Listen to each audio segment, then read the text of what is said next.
स्वागत करता हूं आज के इस महत्वपूर्ण प्रश्नोत्तरी प्रतियोगिता के अंतर्गत। मैं आज आप सभी लोगों को विद्या भारती से संबंधित संस्कृति शिक्षा संस्थान द्वारा संचालित अखिल भारतीय संस्कृति ज्ञान परीक्षा बोधमाला 8 का पूरा सार समझाऊंगा अच्छे से। और मैं उम्मीद करता हूं आप इस वीडियो को अंत तक जरूर सुनोगे और जितनी भी ज्ञान की बातें आप लोगों को मैं आज इस वीडियो के माध्यम से बताने जा रहा हूं उसको आप लोग ज़रूर कंठस्थ करके अपनी परीक्षा में इसको जो है अवश्य लिखोगे।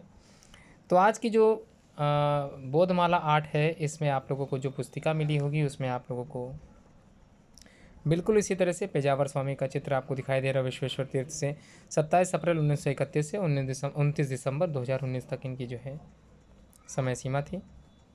पेजावर स्वामी विश्वेश्वर तीर्थ जो कि उडुपी कर्नाटक के 32वें महंत स्वामी विश्वेश्वर तीर्थ ने 7 वर्ष की उम्र में संन्यास लिया था। नाम मिला स्वामी विश्वेश्वर तीर्थ। बचपन से ही कृष्ण भक्ति में विरत आध्यात्मिक गुरु लोग इन्हें राष्ट्र स्वामी जी कहते थे। विश्वेश्वर तीर्थ भारत के विख्यात हिंदू गुरु श्रेष्ठ संत और श्री पेजावर अधोदक्षा मठ के पूर्व पीठासीन स्वामी थे। स्वामी विश्वेश श्री माधवाचार्य के प्रत्यक्ष शिष्यों में से एक थे। वह विश्व तुलु सम्मेलन के मानद अध्यक्ष रहे हैं। उन्होंने बेंगलोर में पूर्ण प्रजन विद्यापीठ की स्थापना भी की थी जिसके 63 साल पूरे हो चुके हैं। इस विद्यापीठ में वेदांत की शिक्षा दी जाती है। उपनिषदों को जिनमें अध्यात्म विषयक गंभीर विवेचन है वेदांत कहते हैं। इनमें वेदों के निर्णित प्रतिपाद्य सिद्धांत होने से यह वेदांत कहलाते हैं। पेजावर मठ में इसकी शिक्षा की व्यवस्था है। पेजावर मठ हिंदू दर्शन के द्वैतवाद के सिद्धांत पर आधारित है। इसकी स्थापना माधवाचार्य ने की थी। पेजावर मठ के अंतर्गत 8 मठ आते हैं जिनका मुखिया पेजावर मठ का प्रमुख होता है। 8 मठों में से एक मठ पेजावर आदोक्षजा मठ है। स्वामी विश्वेश्वर इसी मठ के पीठासीन भी थे। वह सुप्रसिद्ध महिला संत उमा भारती के गुरु थे जो देश की विख्यात नेता भी हैं। उमा ने 1992 में स्वामी से संन्यास दीक्षा ली थी। बता दें कि स्वामी जी की तबीयत काफ़ी समय से खराब थी। उमा करीब 1 सप्ताह से उडुपी में ही रहीं। उमा ने बताया कि उनके गुरु एक बड़े कर्मयोगी थे और उन्होंने ही मुझे भी कर्मयोगी बनकर राष्ट्र सेवा की दीक्षा दी। वह मानव की सेवा को ही ब्रह्मानुभूति का मार्ग मानते थे और उसके लिए उन्होंने अपने मठ में कई प्रकल्प चलाए भी हुए हैं। काफ़ी दिनों से उनकी तबीयत खराब थी। 20 दिसंबर 2019 को उन्हें अस्पताल में भर्ती किया गया था। रविवार को उनकी स्थिति और बिगड़ती गई जिसके बाद करीब 9:30 बजे कर्नाटक के पेजावर मठ उडुपी में उनका निधन हो गया। राज्य सरकार ने उनके निधन पर 3 दिन का राजकीय शोक घोषित किया। अंतिम संस्कार से पहले उन्हें राजकीय सम्मान दिया गया। मौके पर कर्नाटक के मुख्यमंत्री BS येदियुरप्पा मौजूद थे। उनके निधन पर भारत के प्रधानमंत्री श्री नरेंद्र मोदी ने भी दुख जताया। उन्होंने विश्वेश्वर तीर्थ स्वामी के निधन पर दुख व्यक्त करते हुए कहा कि श्री पेजावर मठ के श्री विश्वेश्वर तीर्थ स्वामी जी उडुपी में उन लाखों लोगों के दिलों और दिमाग में रहेंगे जिनके लिए वह हमेशा एक मार्गदर्शक थे। वह सेवा और आध्यात्मिकता का एक पावर हाउस भी थे। उन्होंने समाज के लिए लगातार और अधिक न्यायपूर्ण और दयालुता के कार्य किए हैं। विद्या भारती संस्कृति शिक्षा संस्थान द्वारा संचालित अखिल भारतीय संस्कृति ज्ञान परीक्षा बोधमाला 8 कक्षा 8 के विद्यार्थियों के लिए अखिल भारतीय संस्कृति ज्ञान परीक्षा एवं बाल वर्ग के प्रश्न मंच हेतु पाठ्यपुस्तक पेजावर स्वामी विश्वेश्वर तीर्थ। निवेदन आप सभी लोगों से निवेदन किया जाता है। विश्व के प्रायः सभी देशों में धर्म संस्कृति एवं अपनी राष्ट्रीयता का ज्ञान छात्रों को कराना उनके शिक्षा कार्यक्रम का महत्वपूर्ण अंग है, परंतु दुर्भाग्यवश धर्मभूमि भारत में धर्म संस्कृति की शिक्षा की कोई व्यवस्था नहीं है। पराधीनता के काल में हमारे धर्म एवं संस्कृति के प्रति अनास्था उत्पन्न करने के योजनाबद्ध प्रयास हुए तथा इस पक्ष की ओर उपेक्षा की गई, परंतु स्वतंत्रता के पश्चात भी छात्रों में अपने धर्म एवं संस्कृति का गौरव भाव जागृत करने का प्रभावी प्रयत्न नहीं हुआ। राष्ट्र की वर्तमान दुरावस्था का यह भी एक कारण है। आज भारतीय शिक्षा प्रणाली में क्रांतिकारी परिवर्तन लाने की चर्चा चल रही है। शिक्षा को मूल्यपरक बनाने की आवश्यकता अनुभव की जा रही है। समाज को ज्ञान एवं विज्ञानमय बनाने का यत्न हो रहा है। इस दृष्टि से सर्वप्रथम हमें अपने छात्रों को भावनात्मक दृष्टि से शिक्षित करने की आवश्यकता है। अपने शाश्वत धर्म, संस्कृति, नीति एवं राष्ट्रीयता की शिक्षा को शिक्षा व्यवस्था में प्रमुख स्थान देने की आवश्यकता है। हमारे पूर्वजों ने ज्ञान विज्ञान के विभिन्न क्षेत्रों में मानवता के विकास के लिए अद्वितीय योगदान किया है। यह जानकारी अपने छात्र छात्राओं को देते हुए उनमें गौरव भाव एवं आत्मविश्वास जागृत करने की आवश्यकता है। इस भावना के साथ इस पुस्तक श्रृंखला का सृजन किया गया है। पूर्ण विश्वास है कि देश के सभी विद्यालय इस योजना से अवश्य लाभान्वित होंगे। प्रस्तुत पुस्तिका में विभिन्न विषयों को संक्षिप्त रूप में दिया गया है। संस्कृति ज्ञान परीक्षा एवं प्रश्न मंच जैसे कार्यक्रमों के लिए तो यह पुस्तक माला उपयोगी है ही, परंतु आचार्य बंधुओं से निवेदन है कि वे इनके संबंध में छात्रों को संदर्भ सहित विस्तार से भी बताएं, ताकि छात्रों में और गहन अध्ययन करने की प्रेरणा जागृत हो सके। सचिव, विद्या भारती संस्कृति शिक्षा संस्थान। प्रस्तावना। सम उपसर्ग क्रिय धातु में तिल लगाने पर प्रत्यय के योग से संस्कृति शब्द निष्पन्न होता है। व्युत्पत्ति की दृष्टि से संस्कृति शब्द परिष्कृत कार्य का बोध कराता है। किसी समूह की प्राचीन परंपराएं, जीवन आदर्श, धर्मशास्त्रों द्वारा प्रतिपादित आचार विचार तथा दर्शन उस समूह की संस्कृति का स्वरूप होता है। अतएव संस्कृति का आधार शास्त्र या धर्मग्रंथ तथा प्राचीन काल से प्रचलित मान्यताएं एवं लोकाचार ही हैं। मनुष्य की भूषणभूत सम्यकृति या चेष्टा ही संस्कृति है। मनुष्य की वैयक्तिक, सामाजिक, आर्थिक, राजनैतिक, धार्मिक आदि सभी क्षेत्रों में लौकिक परलौकिक अभ्युदय के अनुकूल दहेंद्रिय मन बुद्धि चिंता अहंकार की चेष्टा ही उसकी भूषणभूत सम्यक चेष्टा या संस्कृति ही है। मनुष्य को सभ्य बनाने में संस्कृति ही कारण बनती है और यही मनुष्य को विनम्र बनाती है। महात्मा गांधी जी के अनुसार चरित्र संस्कार में मैं को जीतना यही संस्कृति है। सृजन की प्रतिभा भी अंततः संस्कार से जुड़ी है। वैज्ञानिक डॉक्टर अल्बर्ट आइंस्टीन कहते हैं, संस्कृति न तो भौगोलिक सीमा बंधनों को महत्व देती है और न ही राजनीति को ही। संस्कृति तो अखिल मानवता की सम्मिलित पूंजी है। संस्कृति मानवता के विकास का उच्चतम स्तर है। संस्कृति मानवता के विकास का उच्चतम स्तर है। भारतीय संस्कृति में वह सब गुण पाए जाते हैं जिनकी मानव जाति के कल्याणार्थ आवश्यकता बतलाई जाती है। भारतीय विचारकों ने जीवन मंथन कर जो नवनीत निकाला है, उसके मूलभूत सिद्धांतों में वह कोई दोष नहीं है जो अन्य संस्कृतियों में पाया जाता है। अर्थात भारतीय संस्कृति अन्यापवर्जी नहीं अपितु समन्वयवादी है। इसलिए यह संस्कृति बड़ी व्यापक है। इस संस्कृति में आचरण की पवित्रता पर विशेष आग्रह किया जाता है।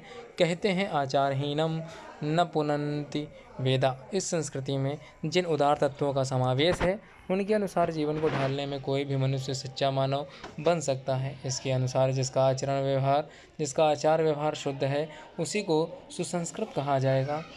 संस्कृति मैं को हम में परिवर्तित करती है। हम अर्थात पूरा समाज, पूरा देश, पूरी मानवता। कवि भवानी प्रसाद मिश्र के शब्दों में, बूंद बूंद उमगा था, एक दिन धारा हूँ आज। न बूंद मेरी थी, न धारा दूसरों का हूँ, समूचा सारा। भारतीय संस्कृति सनातन है। निरंतरता, कर्मशीलता, लचीलापन एवं सहिष्णुता, ग्रहणशीलता, आध्यात्मिकता व भौतिकता का समन्वय तथा अनेकता में एकता इसकी प्रमुख विशेषताएं हैं। यह सर्वे भवन्तु सुखिनः तथा वसुधैव कुटुम्बकम की भावना को निर्मित एवं पोषित करती है। तो चलिए अब हम लोग बात करते हैं पाठ्यक्रम की कि कितना आप लोगों को कितना कुछ पढ़ना है, कितना इस पुस्तक से आप लोगों को सीखना है। तो अनुक्रमणिका में जो दिया गया है उसको मैं अच्छे से समझा देता हूँ। उम्मीद करता हूँ आपको ये वीडियो अच्छे से समझ में आ रही होगी। तो चलिए बात करते हैं अनुक्रमणिका की। विषय आपका जो सबसे पहला पाठ है मातृभूमि भारत, जिसमें आप सभी लोगों को हमारे प्रदेश, गीत, पुत्र रूप हिंदू समाज, कर्मवीर तपस्वी जिसने बलिदान का दीप जलाया, हमारे राष्ट्रीय पुरुष के बारे में अध्ययन करना है। पाठ 2 में वसुधैव कुटुंबकम से जागृत या फिर से संबंधित समस्त बिंदुओं पर आप लोगों को अपना केंद्र ध्यान आकर्षित करना है, जिसमें आप सभी लोगों को महान विभूतियाँ, प्राचीन शिक्षा केंद्र, यज्ञ भाव, आत्मीयता, मैं से हम की ओर चलें, भोजन मंत्र, एकात्मता स्तोत्रम और श्लोक संख्या 8 से 14 तक, वीर बालक वीर बालिकाएं, हिंदू मान्यताओं का वैज्ञानिक आधार इत्यादि सभी कुछ आप लोगों को सीखना है। तीसरे पाठ में संस्कारों की पावन परंपरा में सांस्कृतिक पर्व त्योहार, तीर्थ मंदिर, सदग्रंथ, संतवाणी, संख्या से जुड़े शब्द, भारतीय वेश, प्रतीक, शिष्टाचार से संबंधित आप लोगों को काफ़ी कुछ जानकारी दी जाएगी। चौथे पाठ में आप लोगों को हमारा गौरवशाली इतिहास के बारे में, जिसमें काल गणना और अमर बलिदानी के बारे में आप लोगों को सिखाया जाएगा, बताया जाएगा। पाठ 5 में भारतीय विज्ञान की उज्ज्वल परंपरा, जिसमें भारतीय वैज्ञानिक, आयुर्वेद, पर्यावरण, मित्रावरणु और शक्ति, विद्युत, अंतरिक्ष विज्ञान के बारे में आप लोगों को शिक्षा दी जाएगी। पाठ 6 में सामान्य ज्ञान से संबंधित प्रश्न जो आप लोगों से पूछे जाएंगे, उसी का सार इसी में दिया गया है, जिसमें आप लोगों को अंतर्राष्ट्रीय महत्व के कुछ भारतीय संस्थान, खेल, भारत के राष्ट्रपति, राष्ट्रीय पुरस्कार से संबंधित प्रश्न जो आप लोगों को बताए जाएंगे, सिखाए जाएंगे। उसके बाद पाठ 7 में हमारे राष्ट्रनायक आचार्य श्री महाप्रज्ञ दादा साहब फाल्के, दत्तोपंत ठेंगड़ी, पंडित रविशंकर, मधुना पंतलू, सत्यनारायण शास्त्री, विवेकानंद, शिला स्मारक प्रेरक कथन के रूप में आप लोगों को बताया जाएगा। उसके बाद प्रश्न पत्र का जो स्वरूप होगा, प्रारूप जो होगा, वो भी आप लोगों को समझाया जाएगा। उम्मीद करता हूँ आपसे आप लोगों इसको अच्छे से सीखते चलोगे, अच्छे से समझते चलोगे, और कहीं पर भी आप लोगों को समस्या होती है, कहीं पर भी कोई डाउट हो तो आप लोग जरूर पूछेंगे। चलिए स्टार्ट करते हैं। मातृभूमि भारत, अपना प्रिय देश भारत विश्व का एक प्राचीनतम देश है। समय की गति के साथ विश्व के अनेक देश एवं उनकी संस्कृतियां नष्ट हो गईं, परंतु भारत के ऋषि एवं मनीषी हमारी संस्कृति को बचाए रखने में समर्थ हुए। हमारे आदि पुरुष मनु और शतरूपा ने इस भूमंडल को जीवन दिया। मनु की ही संतानें हम सब मनुष्य, मनुज या मानव कहलाए। मनुष्य मात्र की जननी आदि भूमि भारत, धन, वैभव, ज्ञान, विज्ञान आदि सभी दृष्टियों से संपन्न रही है। प्रकृति ने भी इसकी अद्वितीय रचना की। पूर्व में इसकी सीमाएं ब्रह्म प्रदेश, जिसको आज म्यांमार के नाम से हम लोग जानते हैं, से आगे समुद्री द्वीपों तक तथा पश्चिम में अफ़गानिस्तान को पार कर रही थी। पूर्व में बांग्लादेश व पश्चिम में पाकिस्तान हमारे देश के ही अभिन्न अंग थे। उत्तर में तिब्बत तक एवं दक्षिण में हिंद महासागर की उत्ताल तरंगों से घिरे श्रीलंका तक हमारी सीमाएं जाती थीं। प्रत्येक भारतीय को यह देश प्राणों से भी प्यारा था। इसका कण कण पवित्र है, तभी तो प्रत्येक भारतीय गाता है, पावन परम जहाँ की मंजुल महात्म्य धारा, पहले ही पहले देखा जिसने प्रभात प्यारा। इस भूमि पर पग पग में उत्सर्ग और शौर्य का इतिहास अंकित है। इसके स्वरूप का वर्णन वाणी व लेखनी द्वारा असंभव है। फिर भी हमें माता के पुत्रों के नाते उसके भव्य दिव्य स्वरूप का अधिकाधिक ज्ञान प्राप्त करना चाहिए।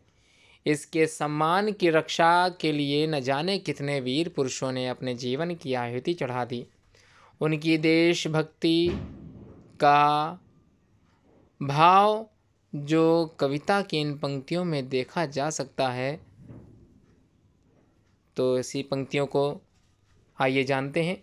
जीवन पुष्प चढ़ा चरणों में, मांगे मातृभूमि से यह वर, तेरा वैभव अमर रहे माँ, हम दिन चार रहें न रहें। हमारी मातृभूमि भारत पुण्य भूमि है। स्वयं भगवान यहाँ अनेक बार अवतार लेकर आए। ऋषि मुनियों एवं तपस्वियों की इस भूमि का कण कण पावन बन गया है।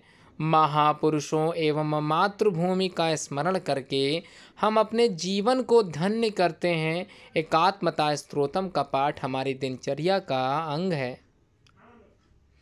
चाणक्य चंद्रगुप्तौ च विक्रमः शालिवाहनः, समुद्रगुप्तः श्रीहर्षः, शैलेन्द्रो बप्परावलः। लाचेद भास्कर वर्मा च यशोधर्मा च हुणजित श्रीकृष्णदेव रायश्च ललितादित्य उत्बल मुसूनूरि नायकौ तौ प्रतापः शिवभूपतिः रणजितसिंहः इत्येते वीरा विख्यातविक्रमाः वैज्ञानिकाश्च कपिलः कणादः सुश्रुत ततस्तथा चरको भास्कराचार्योः वाराहमिहिरः सुधीः इदके इदमेकात्मता स्तोत्रं श्रद्धया यह सदा पठेत स राष्ट्रः धर्म निष्ठावान अखंडम भारतम समेरत। अब आप लोगों से जो प्रश्न पत्र में जो प्रश्न पूछे जाएंगे उनके कुछ उत्तर सहित यहाँ पर प्रश्न बताए गए हैं। इसको भी अच्छे से आप लोग जरूर कंठस्थ करके याद करें, इसको अच्छे से समझें, क्योंकि यह प्रश्न आपके प्रश्न पत्र में अवश्य आएंगे। तो इसी तरह से आप लोगों को संस्कृत की जो परीक्षा होने वाली है, संस्कृत ज्ञान परीक्षा, इसको अच्छे से आप लोगों को तैयार करना है। तो कौन कौन से प्रश्न किस प्रकार से आएंगे तो इसको देख लेते हैं। आचार्य चाणक्य का मूल नाम क्या था? तो आचार्य चाणक्य का मूल नाम विष्णुगुप्त था। चाणक्य किस विश्वविद्यालय के आचार्य थे? तो चाणक्य तक्षशिला विश्वविद्यालय के आचार्य थे। चंद्रगुप्त के समय मगध में किसका शासन था? तो चंद्रगुप्त के समय मगध में महापद्म धनानंद का शासन था। विक्रमादित्य ने शकों को परास्त कर पुनः कहाँ अधिकार कर लिया था? तो विक्रमादित्य ने शकों को परास्त कर उज्जैनी अर्थात उज्जैन पर अपना पुनः अधिकार कर लिया था। ईसा से 57 वर्ष पूर्व विक्रम संवत किसने प्रारंभ किया?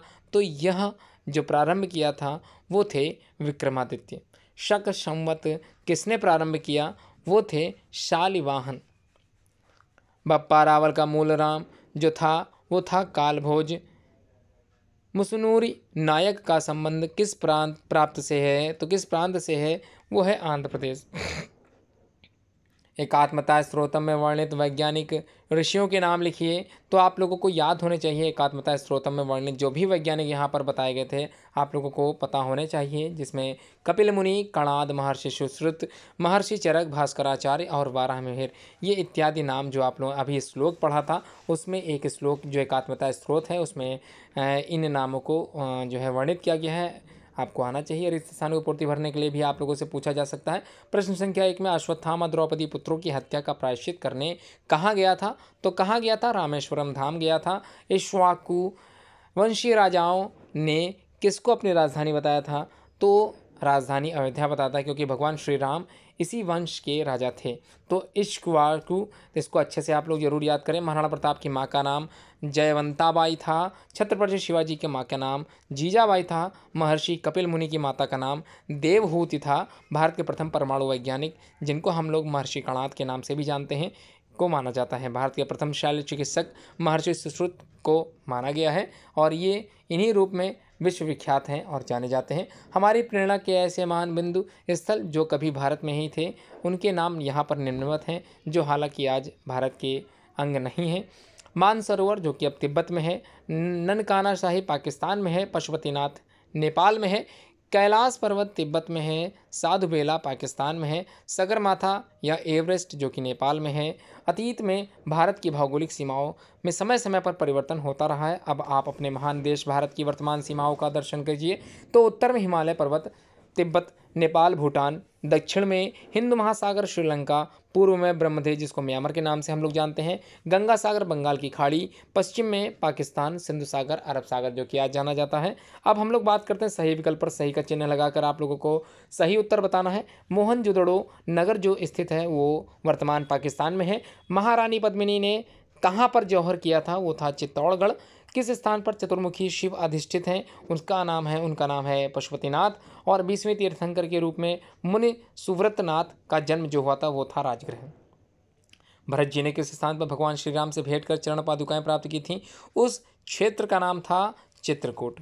अब हमारे प्रदेश के बारे में जो आप लोगों को पढ़ना है, सीखना है, हमारी अपनी मातृभूमि भारत की सांस्कृतिक पृष्ठभूमि में या पृष्ठभूमि को जानने में हमारे प्रदेश का विशिष्ट महत्व है। आइए इनमें से कुछ प्रदेशों का अध्ययन करते हैं। भारत की सांस्कृतिक पृष्ठभूमि में बिहार का विशेष योगदान रहा है। बिहार का हृदय मगध क्षेत्र है, जिसका उल्लेख हमारे प्राचीन ग्रंथों में गौरव के साथ हुआ है। रामायण और महाभारत में इस क्षेत्र की प्रमुख भूमिका रही है। मिथिला के राजा जनक की पुत्री जानकी ने इस प्रदेश को गौरवान्वित किया है।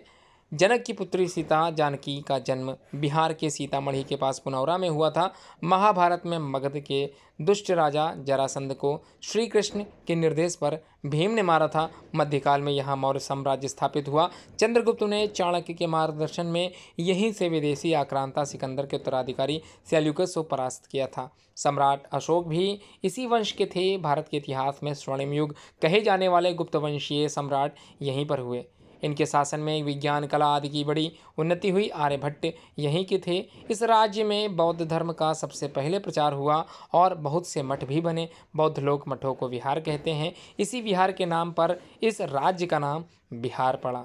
भगवान महावीर का जन्म भी यहीं हुआ था।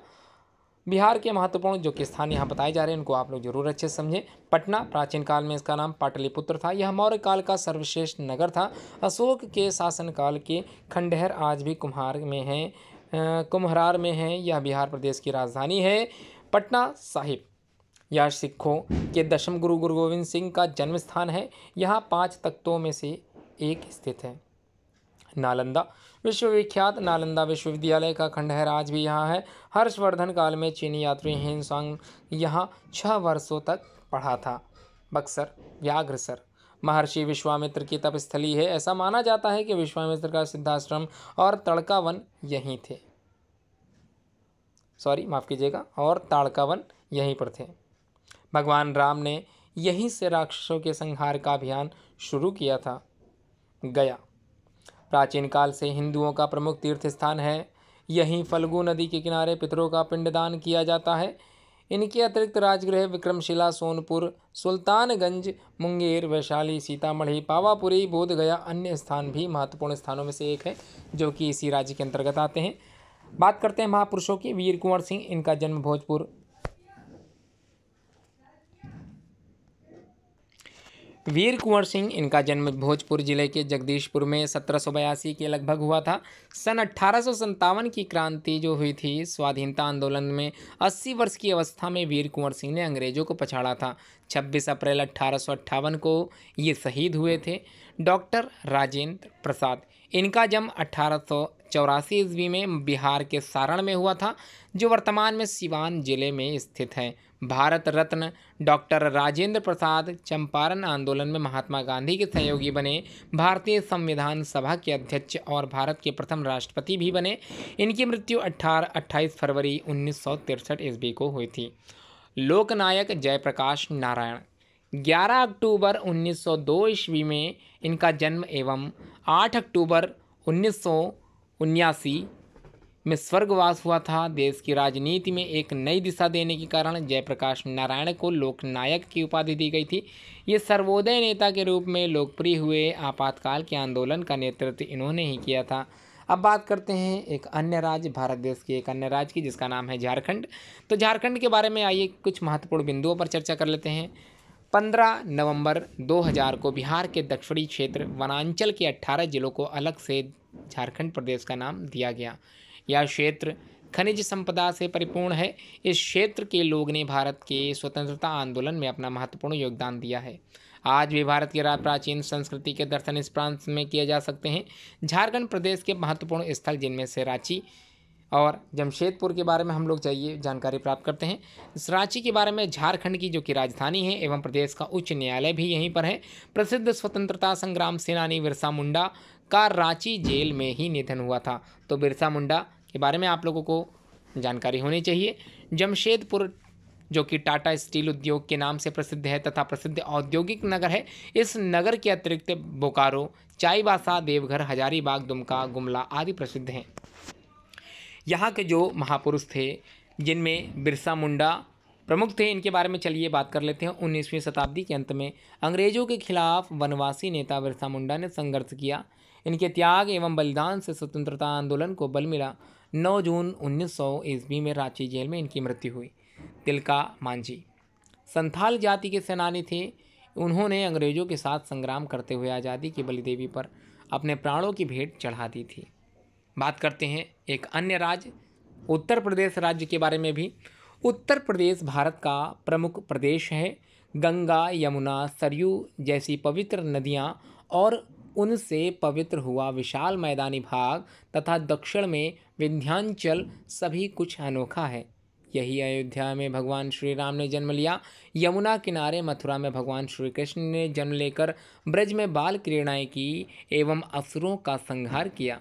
और यहीं भगवान बुद्ध के उपदेशों की प्रथम पूज्य नगरी सारनाथ भी है। काशी जैसी प्राचीन नगरी जहाँ भगवान विश्वनाथ का निवास है, सभी इसे संस्कृति का गौरवमय मंदिर मानते हैं। आर्यावर्त की यह वैदिक ऋचाओं की भूमि संतों एवं भगवत भक्तों का केंद्र रही है। कबीर, रैदास जैसे संतों और सूरदास, तुलसीदास जैसे भक्त रचनाकारों ने श्री कृष्ण एवं श्री राम की कथाओं को समाज में प्रतिष्ठित कर तत्कालीन जनमानस में व्याप्त नैराश्य के संपूर्ण कलशों को धो डाला। महान समाज सेवियों एवं राजनीतिज्ञों की इस भूमि का वर्चस्व आज भी नियामक और महत्वपूर्ण है। इसकी राजधानी लखनऊ है, जिसे श्री लक्ष्मण जी ने बसाया था। इसका मूल नाम लक्ष्मणपुरी था, जो कालांतर में लखनऊ हो गया। यह अवध का केंद्र बनकर अंत में नवाबों की राजधानी बन गया। अंग्रेजों ने इसे ही संयुक्त प्रदेश आगरा व अवध की राजधानी बताया और बाद में यह उत्तर प्रदेश की राजधानी बना।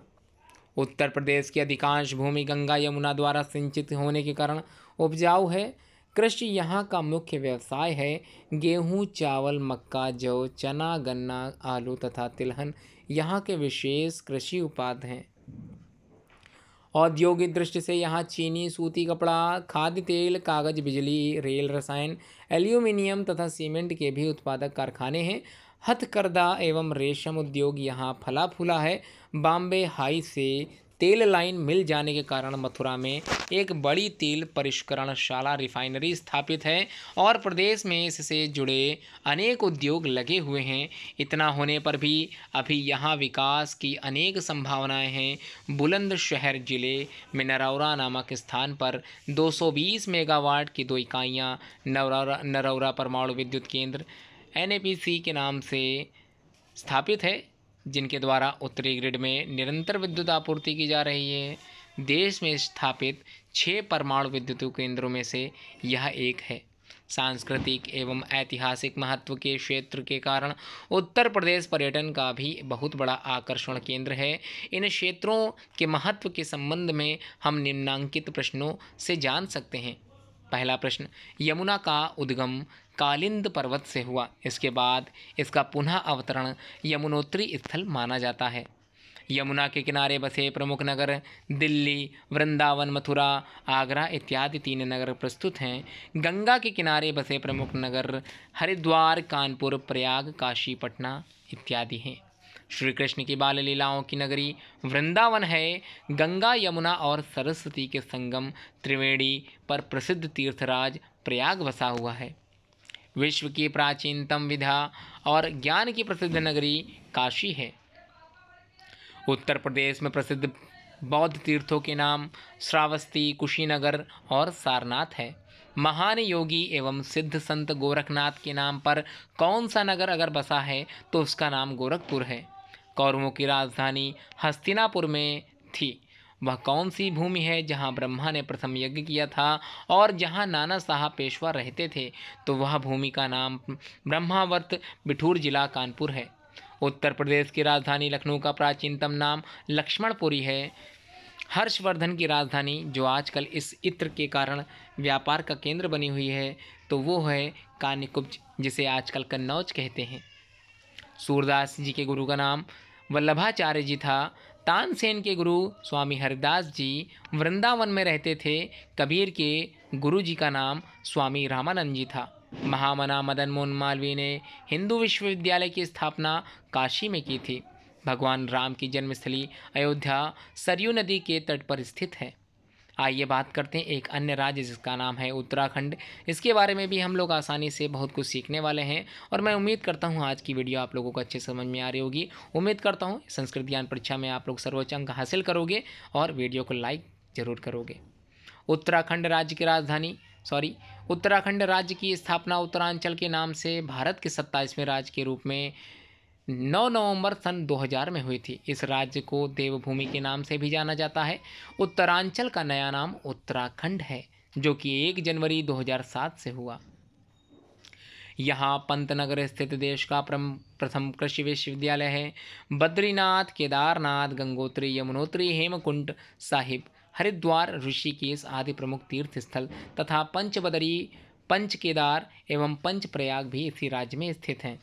फूलों की घाटी, मंसूरी, नैनीताल आदि पर्यटक केंद्र तथा राजाजी एवं कॉर्बेट नेशनल पार्क जैसे अभ्यारण्य यहाँ पर स्थित हैं। उत्तर प्रदेश के प्रथम मुख्यमंत्री पंडित गोविंद बल्लभ पंत एवं प्रकृति के सुकुमार कवि सुमित्रा नंदन पंत की जन्मस्थली भी यही भूमि है।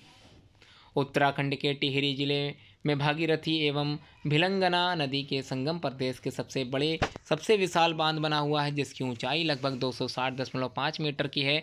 यह मिट्टी एवं पत्थर रॉक फिल से निर्मित है। इसकी विशाल झील का क्षेत्र लगभग 45 वर्ग किलोमीटर है तथा इसकी विद्युत उत्पादन की क्षमता 2000 मेगावाट है। देहरादून इसकी राजधानी है। इस राज्य में गांवों की संख्या 16,826 है। क्षेत्रफल की दृष्टि से 53,483 वर्ग किलोमीटर में फैला हुआ है और जनसंख्या यहाँ की है तकरीबन 1,01,16,752। इस राज्य का राजकीय पशु कस्तूरी मृग, राजकीय पक्षी मोनाल, राजकीय वृक्ष बुरांश तथा राजकीय पुष्प ब्रह्मकलश है। बात करते हैं आज के इस संस्कृति ज्ञान परीक्षा बोधमाला कक्षा 8 के जो गीत है इसको आप लोग जरूर कंठस्थ करें। अवश्य जानें इस गीत के बारे में। सबसे ऊंची विजय पताका लिए हिमालय खड़ा रहेगा, मानवता का मानबिंदु यह भारत सबसे बड़ा रहेगा। विंध्या के चट्टानी पथ पर रेवा की यह गति तूफानी, शत शत वर्षों तक गाएगी जीवन की संघर्ष कहानी। इसके चरणों में नत होकर हिंदू महोदधि पड़ा रहेगा, भारत सबसे ऊंची विजय पताका लिए हिमालय खड़ा रहेगा। गंगा यमुना घर से निकली जहाँ एक होकर बहने को, जहाँ प्रकृति के पास रहा है सदा पुरुष से कुछ कहने को। उस भारत में पराक्रमों का प्यारा झंडा गड़ा रहेगा, भारत सबसे बड़ा रहेगा। जिसकी मिट्टी में पारस है स्वर्ण धूलि उस बंग भूमि की, पंच नदों के फव्वारों से सिंची बहारे पुण्य भूमि की। शीर्ष बिंदु श्रीनगर सिंधु तक सेतुबंध भी अड़ा रहेगा, भारत सबसे बड़ा रहेगा, भारत सबसे बड़ा रहेगा। जिस धरती पर चंदा सूरज सांझ सकारे नमन चढ़ाते, षड ऋतु के सरगम पर पंक्षी दीपक और मल्हार सुनाते, वही देश मणिमा वसुधा के हृदय हार में जड़ा रहेगा, भारत सबसे बड़ा रहेगा, भारत सबसे बड़ा रहेगा। पुत्ररूप हिंदू समाज के बारे में आइए जानते हैं। भारत में भक्ति भाव से भगवान को प्राप्त कर मोक्ष प्राप्त कर लेने वाले श्रेष्ठ भक्त हुए हैं तो अपने जीवन में कर्म करते हुए समाज की रक्षा एवं समाज का मार्गदर्शन करने वाले कर्मवीर भी हुए हैं। जीवन एक तप है और तपो साधना में लीन ऐसे तपस्वी भी यहाँ हुए हैं। पूरे भारतवर्ष में ऐसे विभिन्न स्थान हैं जहाँ ऐसे भक्त कर्मवीर और तपस्वियों ने जन्म लिया है और उसे पुण्य भूमि का स्थान प्राप्त हुआ है। आओ हम ऐसे मनीषियों के बारे में भी जानकारी प्राप्त कर अपने जीवन को धन्य बनाते हैं। श्रीमद् भगवद गीता के प्रसिद्ध संतों को जानिए। जन्मान भक्त सूरदास के भक्ति गीतों से प्रसन्न होकर श्री कृष्ण ने उन्हें दर्शन दिए थे। निर्गुण ब्रह्म के सिद्धांत की ओर आकर्षित करने वाले संत कबीरदास थे। मेवाड़ की कृष्ण भक्त रानी मीरा थीं। मीरा ने आचार्य पाद जीव गोस्वामी से वैष्णव धर्म की दीक्षा ली थी। ब्रह्मा के मानस पुत्र और भगवान विष्णु के अनन्य भक्त थे नारद जी। कर्मवीर के बारे में भी आप ये जानते हैं। अपना धर्म न छोड़ने के कारण जब महापुरुष ने अपने प्रिय बेटे को अपनी आंखों के सामने ही बलि होते देखा, उनका नाम था बंदा बैरागी। एक सैनिक सरदार का नाम बताइए जिन्होंने अपना बलिदान देकर महाराणा प्रताप की रक्षा की थी, तो उनका नाम था झाला मान सिंह। देश हित के लिए अंगूठी का हीरा चटाकर अपनी बहन तुलसी का बलिदान दे दिया, उनका नाम था खंडो बल्लाल। कश्मीर में बलिदान देकर देश की एकता एवं अखंडता की रक्षा करने वाले प्रखर राष्ट्रवादी डॉक्टर श्यामा प्रसाद मुखर्जी जी थे। स्वामी विवेकानंद जी से प्रभावित होकर जिस महिला ने भारत को अपना घर बना लिया उसका नाम था भगिनी निवेदिता। राजकुमार उदय सिंह की रक्षा के लिए अपने पुत्र का बलिदान देने वाली श्रेष्ठ नारी थी पन्नाधाय। चित्तौड़ दुर्ग की रक्षा के लिए जिन वीर राजपूतों सरदारों ने प्राणोत्सर्ग किया उनका नाम था जयमल और फत्ता। पति युद्ध से विरत न हो इसलिए अपना शीश काटकर देने वाली जो रानी थी उनका नाम था हाड़ी रानी। मुगल सम्राट से लोहा लेने वाली दुर्गावती कहाँ की वीरांगना थी? तो गढ़मंडला की वीरांगना थी। मालवा की रानी जिन्होंने अनेक मंदिरों का जीर्णोद्धार कराया था उनका नाम था अहिल्याबाई होलकर। हिंदू साम्राज्य की स्थापना करने वाले महापुरुष शिवाजी थे। भारत को स्वर्ग भूमि मानने वाले अरबी फारसी के प्रसिद्ध साहित्यकार अमीर खुसरो से। प्रथम सिख गुरु का नाम गुरु नानक देव था। चारों दिशाओं में मठों की स्थापना करके देश की एकता एवं अखंडता का भाव जागृत कराया था आदि गुरु शंकराचार्य जी ने। शब्द भेदी बाण चलाने वाले दो राजा जो थे, एक का नाम था महाराजा दशरथ और दूसरे का नाम पृथ्वीराज चौहान था। पृथ्वीराज राशों के रचयिता चंद्रप्रताई थे। आचार्य द्रोण के पिता का नाम आचार्य भारद्वाज था। जिन्होंने मां के गर्भ में ही चक्रव्यूह भेदन की कला सीख ली थी उनका नाम अभिमन्यु था। सिद्धार्थ ने सत्य की खोज में राजपट त्याग कर वन वन भटकते हुए गया में बोधि वृक्ष के नीचे ज्ञान प्राप्त किया और गौतम बुद्ध कहलाए। 14वीं शताब्दी के महान शल्य चिकित्सक सुश्रुत थे। बात करते हैं कुछ तपस्वियों के बारे में। अपने दृढ़ संकल्प एवं ध्येय निष्ठा के कारण जिसने यमराज को मृत्यु का रहस्य बताने के लिए बाध्य किया उनका नाम था नचिकेता। स्वामी रामकृष्ण परमहंस के मार्गदर्शन से जिन्हें ईश्वर का साक्षात्कार हुआ उनका नाम था नरेंद्र, जो विवेकानंद के नाम से भी प्रसिद्ध हैं। चित्रकूट में चंदन घिसते हुए जिन्होंने राम के दर्शन किए थे उनका नाम था संत तुलसीदास। स्वतंत्रता की रक्षा में वन वन भटकते हुए अपनी संतानों को घास की रोटियां खिलाने वाले महापुरुष का नाम था महाराणा प्रताप। जिसने अपने जीवन की सारी कमाई महाराणा प्रताप के चरणों में देश की रक्षा के लिए समर्पित कर दी उनका नाम था भामाशाह। ब्राह्मण के रूप में इंद्र ने जिससे कवच और कुंडल दान में ले लिए उनका नाम था कर्ण। कौत्स को गुरु दक्षिणा देने के लिए जिसने कुबेर पर चढ़ाई की उनका नाम था राजा रघु। ब्रह्मा विष्णु एवं महेश जिस महिला के पतिव्रत धर्म की परीक्षा लेने आए उनका नाम था अनुसुईया। श्रेष्ठ पतिव्रता एवं वेदों की ज्ञाता अरुंधति थीं। तमिलनाडु के प्रसिद्ध सती जिसके सतीत्व के प्रभाव से शाप के कारण मदुरई शहर भस्मसात हो गया था उनका नाम था कणगी। अपने तप के बल से जिसने सूर्योदय रोक दिया था उनका नाम था शांडिली। दक्ष प्रजापति की पुत्री भगवान शंकर की पत्नी का नाम था सती। गुरुपुत्रों का बलिदान आइए जानते हैं। यह घटना 1761 विक्रमी की है जब गुरु गोविंद सिंह जी साथियों सहित चमकौर नाम के गांव में पहुंचे थे। गुरु जी के साथ केवल 40 सिख थे किंतु सभी हथेली पर सिर लिए खड़े थे। मुगलों की शाही सेना और आसपास के लाखों ग्रामीणों ने छोटे से गांवों को चारों ओर से घेर लिया। गुरुजी ने 8 सिखों को हवेली के पार्श्व की रक्षा के लिए नियत किया। गुरुजी दोनों साहबजादों और भाई दया सिंह और संत सिंह समेत हवेली से तीर बरसाने लगे। भयंकर युद्ध में मुगल सेना की लाशें बिछ गई थीं। सिख भी केवल 20 ही बचे थे। अब बड़े साहबजादे अजीत सिंह ने मोर्चा संभाला और सनाते तीरों से शत्रुओं पर वार करने लगे। मुगलों के चुने हुए सैनिकों ने उन्हें धर कर तीरों और बर्छों की इतनी वर्षा की जिसमें 18 वर्ष का नौजवान शहीद हो गया। अब अपने छोटे भाई जुझार सिंह का भी खून खौल उठा। वह वीर सिंह सावक की तरह झपटते मारता हुआ आगे बढ़ने लगा। मुगल सेना ने व्यूह बनाकर उसे घेर लिया। भयंकर युद्ध में शत्रुओं का बड़ा नुकसान करते हुए वह शहीद हो गया। इधर माता गुंजरी देवी के 2 छोटे पुत्रों जोरावर सिंह और फतेह सिंह के साथ अपने रसोइया के साथ उसकी गांव सहेड़ी में थी। उसने लालचवश सरहिंद के नवाब को सूचना दे दी। मुरैना के हकीम माताजी समेत दोनों साहिबजादों को पकड़कर सरहिंद ले गया। दोनों भोले बच्चे जिनकी उम्र केवल 6 वर्ष की थी वजीर खां के दरबार में ले जाए गए। उन्हें मुस्लिम धर्म अपनाने के लिए कहा गया। अनेक यातनाओं के बावजूद भी उन्होंने धर्म परिवर्तन स्वीकार नहीं किया। वजीर खां ने अंत में उन दोनों गुरुपुत्रों को दीवार में चिनवाने का आदेश दे दिया। इस प्रकार चारों गुरुपुत्रों का बलिदान इतिहास में अमर रहेगा, अमर गाथा बन गया है। हमारे कलावंत रसिक शेखर स्वामी हरिदास जी अपने दरबारी गायक भक्तवर तानसेन से एक बार सम्राट अकबर ने पूछा था, क्या तुमसे बढ़कर भी कोई गाने वाला व्यक्ति है? तानसेन ने विनम्रतापूर्वक स्वामी हरदास जी का नाम लिया। अकबर ने उन्हें राज्यसभा में आमंत्रित करने चाहा, पर तानसेन ने निवेदन किया कि वे कहीं नहीं आते जाते, निधिवन जाने का निश्चय हुआ। हरिदास जी तानसेन के संगीत गुरु थे। उनके सामने जाने में तानसेन के लिए कुछ भी अड़चने नहीं थीं। रही अकबर की बात, सो उन्होंने वेश बदलकर एक साधारण नागरिक के रूप में उनका दर्शन किया। तानसेन ने जानबूझकर एक गीत गलत राग में गाया। स्वामी हरदास ने उन्हें परिमार्जित और शुद्ध करके कोकिल कंठ से जब आलाप भरना आरंभ किया, तब सम्राट अकबर ने संगीत की दिव्यता का अनुभव किया। तानसेन ने कहा, स्वामी जी सम्राटों के सम्राट भगवान श्री कृष्ण के गायक हैं। राजा रवि वर्मा का जन्म जिस स्थान पर हुआ था वो स्थान था केरल के त्रावणकोर। राजा रवि वर्मा का जन्म कब हुआ? 29 अप्रैल 1848 में हुआ था। राजा रवि वर्मा ने चित्रकला की प्रारंभिक शिक्षा कहाँ से प्राप्त की थी? तो उन्होंने अपने चाचा राजा राज वर्मा से प्राप्त की थी।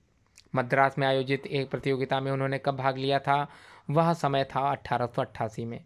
राजा रवि वर्मा ने तैलचित्रों की छपाई के लिए प्रेस कहाँ पर स्थापित किया था? तो वह शहर मुंबई था। उनकी कौन सी कला दीर्घा सर्वाधिक प्रसिद्ध है? तो तिरुवनंतपुरम की श्री चित्रकला दीर्घा जो कि सर्वाधिक प्रसिद्ध है। वसुधैव कुटुंबकम, हम भारतवासी सत्यान्वेषी ऋषियों की संतानें हैं। ऋषियों के उपदेश का जीवन में आचरण करना हम सबके लिए हितकारी है। प्राचीन काल में सत्य की खोज की परंपरा का पालन करते हुए वर्तमान काल में भी अनेक बंधु भगिनियों ने ऐसे विशिष्ट ज्ञान की खोज की है जिसको संपूर्ण संसार में मान्यता प्राप्त है। उनमें से कुछ का परिचय इस प्रकार है। महान विभूतियाँ। सुब्रमण्यम चंद्रशेखर, सुप्रसिद्ध वैज्ञानिक। संसार में पहली बार नक्षत्र सीमाओं का आकलन किया, जिसका नाम चंद्रशेखर लिमिट पड़ा। इन्हें भौतिकी में नोबेल पुरस्कार प्राप्त हुआ। राजा रामन्ना, प्रसिद्ध परमाणु वैज्ञानिक, परमाणु ऊर्जा आयोग के पूर्व अध्यक्ष। डॉक्टर जयंत नार्लिकर, भारत के खगोलज्ञ। ब्लैक होल्स कृष्ण गुहा पर अनुसंधान, वृत्ताकार तल ज्यामिति पर शोध। डॉक्टर पंचानन माहेश्वरी, प्रसिद्ध भारतीय वनस्पति शास्त्री, जिन्होंने परख नली में कृत्रिम विधि से बीज निर्माण की तकनीकी का शोधन किया। मारियो पोजियो, इटली में जन्मे कैंसर चिकित्सा के विशेषज्ञ, जिन्होंने अपने शरीर को क्षतिग्रस्त करके एक्सरे के कुप्रभाव से बचने हेतु शल्य चिकित्सा विधि को प्रचलित किया। हैरोल्ड गिलीज, न्यूजीलैंड के प्रसिद्ध प्लास्टिक सर्जन, जिन्होंने भारत में भी अपने द्वारा आविष्कृत प्रणाली का प्रचार प्रसार किया।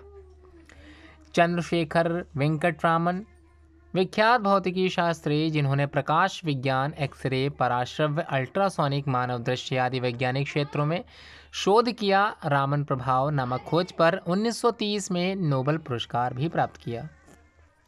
मेघनाथ साहा, ढाका के शिवराताली, वर्तमान बांग्लादेश में 6 अक्टूबर 1893 को जन्मे महान खगोल भौतिकी वैज्ञानिक। तारकीय स्पेक्ट्रमों के भौतिकी सिद्धांत, न्यूट्रॉनों तथा प्रोटॉनों में द्रव्यमान आदि महत्वपूर्ण शोध कार्यक्रम के लिए जाने जाते हैं। डॉक्टर आत्माराम बिजनौर, उत्तर प्रदेश में जन्मे महान रसायन शास्त्री, प्रकाश संश्लेषण पर अन्वेषण कार्य, पद्मश्री से सम्मानित। 1971 में कोपेनहेगन में UNIDO की संगोष्ठी के अध्यक्ष रहे। अब हम लोग बात करते हैं कुछ प्राचीन शिक्षा केंद्रों की। भारतवर्ष जगत गुरु कहलाता था। देश विदेश से छात्र यहाँ पढ़ने के लिए आते थे, पढ़कर ज्ञान प्राप्त कर स्वदेश लौटते थे, जिस कारण भारतवर्ष का विश्व भर में नाम लिया जाता था। मध्य एशिया, अफगानिस्तान, यूनान, सीरिया, फारस आदि देशों से बहुसंख्य विद्यार्थी विशेषतः विज्ञान की शिक्षा के लिए तक्षशिला विश्वविद्यालय में शिष्यत्व ग्रहण करते थे। चौथी शती में तक्षशिला को शिक्षा केंद्र के रूप में अंतर्राष्ट्रीय ख्याति प्राप्त हो गई थी। अन्य केंद्रों में भी शिक्षा की व्यवस्था थी। उनमें से कुछ के नाम इस प्रकार हैं। महर्षि व्यास बद्रीनाथ धाम महाभारत काल, महर्षि अगस्त्य मुनि दंडकारण्य रामायण काल, महर्षि सांदीपनि उज्जैन महाभारत काल, धौम्य ऋषि गंधार वैदिक काल, आचार्य चाणक्य नालंदा मौर्य काल। जीवन का यह नियम है कि कुछ पाने के लिए कुछ खोना पड़ सकता है। यदि विद्या और ज्ञान प्राप्त करना है तो जीवन के सुख त्यागने होंगे। भगवान के दर्शन पाने के लिए ध्रुव को घोर तपस्या करनी पड़ी और प्रहलाद को अनेक कष्ट उठाने पड़े। त्याग, तपस्या और सहन शक्ति ही मनुष्य को ऊंचा उठाती है, जिन्हें हम आज महापुरुष कहते हैं। उन्होंने अपने जीवन में भयंकर कष्टों को सहा और त्याग तथा तपस्या का मार्ग चुना, तभी वे महान बने। हिंदू संस्कृति अगाध सागर तुल्य है, जिसमें विभिन्न विचार मिलकर एकाकार हो जाते हैं। विश्व में विभिन्न संस्कृतियां, सभ्यताएं जन्मी, परंतु आज उनका नाम भी नहीं है। वास्तव में हिंदू जीवन दृष्टि साक्षात ईश्वर प्रदत्त है, जो शाश्वत है और कर्तव्य का मार्गदर्शन विधान है, जो आस्तिक नास्तिक सभी मनुष्यों के उत्थान और कल्याण के लिए है। यज्ञ भाव। हिंदू संस्कृति यज्ञमयी है। जीवन से लेकर मृत्यु तक जीवन के प्रत्येक संस्कार में यज्ञ का विधान है। आज भी अच्छे काम की सिद्धि के लिए हवन किया जाता है। यज्ञ का अर्थ है जीवन में त्याग भाव को महत्व देना। यह त्याग परोपकार, समाज और राष्ट्र के कल्याण के लिए होता है। इस त्याग कर्म में स्वार्थ का कोई स्थान नहीं है।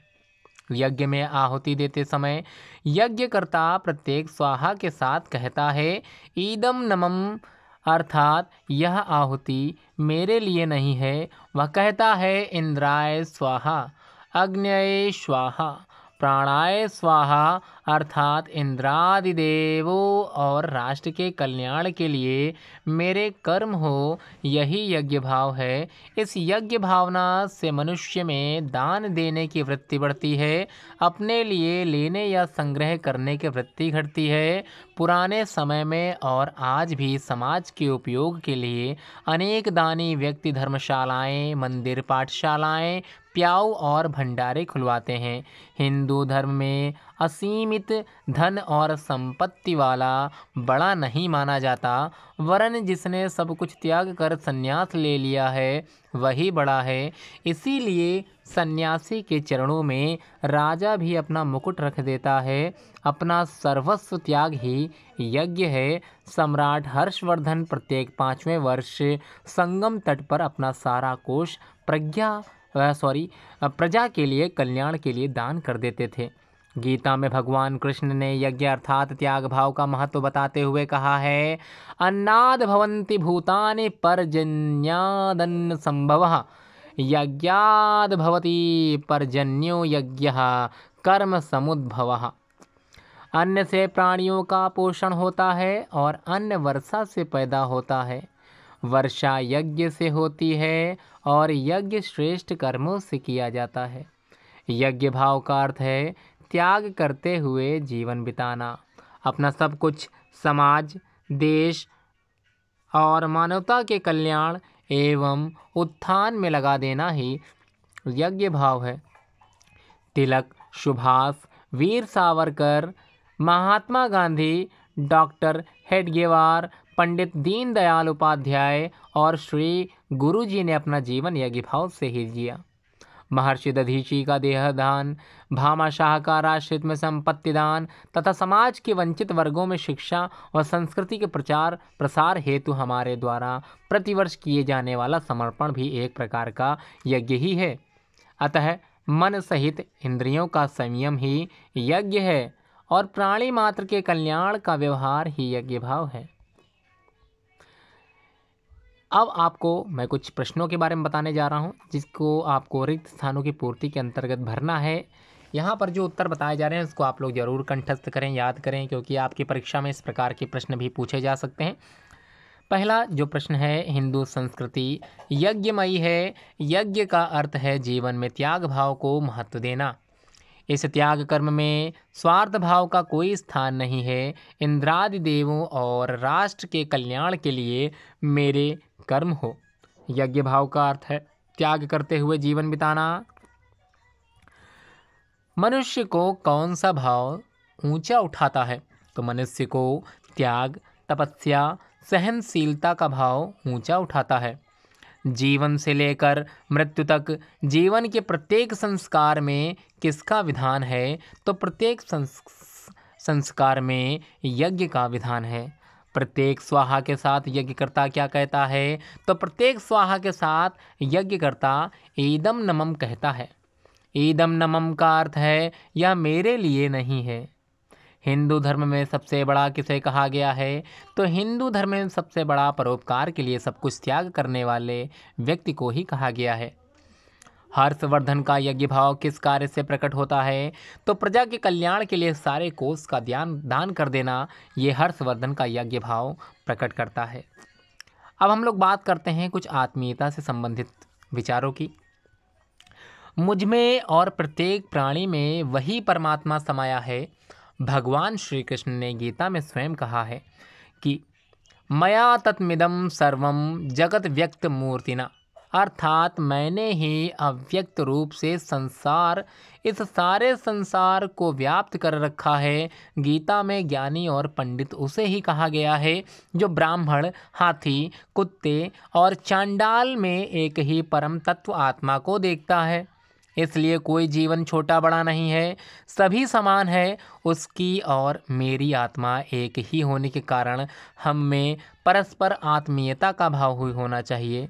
यही हिंदू मान्यता है। यही कारण है कि गरीब, दानहीन, पशु पक्षी आदि सभी जीवों के प्रति हिंदू के मन में करुणा और आत्मीयता का भाव रहता है। चींटियों को आटा खिलाना, मछलियों को आटा व खाने की वस्तु डालना, पक्षियों को दान देना, पशुओं के लिए चारगाह, गौशाला बनाना, भूखे प्यासों को अन्न और जल की व्यवस्था करना, कुत्ते को रोटी डालना, भोजन करने से पहले गोग्रास निकालना, तुलसी पीपल को जल देना व पूजना तथा नदियों और पर्वतों के प्रति भी पूजा भाव रखना, उन्हें प्रणाम करना और पवित्र बनाए रखना इत्यादि कार्य करना हिंदू की आत्मीयता के परिचायक हैं। आत्मवत सर्वभूतेषु, सभी प्राणियों के प्रति अपनापन ही हिंदू की विशेषता है। संसार में ऐसी जीवन दृष्टि किसी भी जाति को प्राप्त नहीं हुई है। अब हम लोग बात करेंगे कुछ प्रश्नोत्तर की, जिनके प्रश्नों को आप लोगों को अच्छे से कंठस्थ करना है। हम सब प्राणी किसके अंश हैं? तो हम सभी प्राणी परमात्मा के ही अंश हैं। परस्पर आत्मीयता का आधार क्या है? तो परस्पर आत्मीयता का आधार सब में एक ही आत्मा का वास होता है। गीता में ज्ञानी और पंडित किसे कहा गया है? तो जो ब्राह्मण, हाथी, कुत्ते और चांडाल में एक ही आत्मा को देखता है, उससे गीता में ज्ञानी और पंडित कहा गया है। वृक्षों, नदी, पर्वतों की पूजा करने में हिंदू के किस भाव के दर्शन होते हैं? तो वह भाव आत्मीयता का भाव होता है। आत्मवत सर्वभूतेषु का अर्थ है सभी प्राणियों में अपनी आत्मा के दर्शन करना। अब हम लोग अपने अगले चरण में चलते हैं, जिसमें आप लोगों को मैं से हम की ओर चलना मैं बताऊंगा किस प्रकार से हम लोग आगे बढ़ेंगे। राजीव और सविता दोनों एक ही कक्षा में पढ़ते हैं। राजीव मध्यावकाश में अपना भोजन अकेले अकेले करता है। वह नहीं चाहता कि उसका भोजन कोई और देखे या उससे एक रोटी लेकर उसके किसी ऐसे साथी को दी जाए जो आज अपना भोजन नहीं लाया। किंतु सविता कभी भी अपना लाया भोजन स्वयं नहीं करती, वरन उसके पास जो भी भैया बहन बैठे हैं दोनों अपने भोजन को एक दूसरे को खिलाते हैं। पूछने पर सविता कहती हैं, हमें दोनों को ऐसे मिलकर खाने में अधिक आनंद आता है। राजीव कक्षा में भी न तो किसी को अपनी किताब देता, न अपनी किताब पढ़ने देता। सभी आचार्य सविता की प्रशंसा करते हैं और उसकी चिंता भी करते हैं। राजीव केवल मैं की ही चिंता करता है।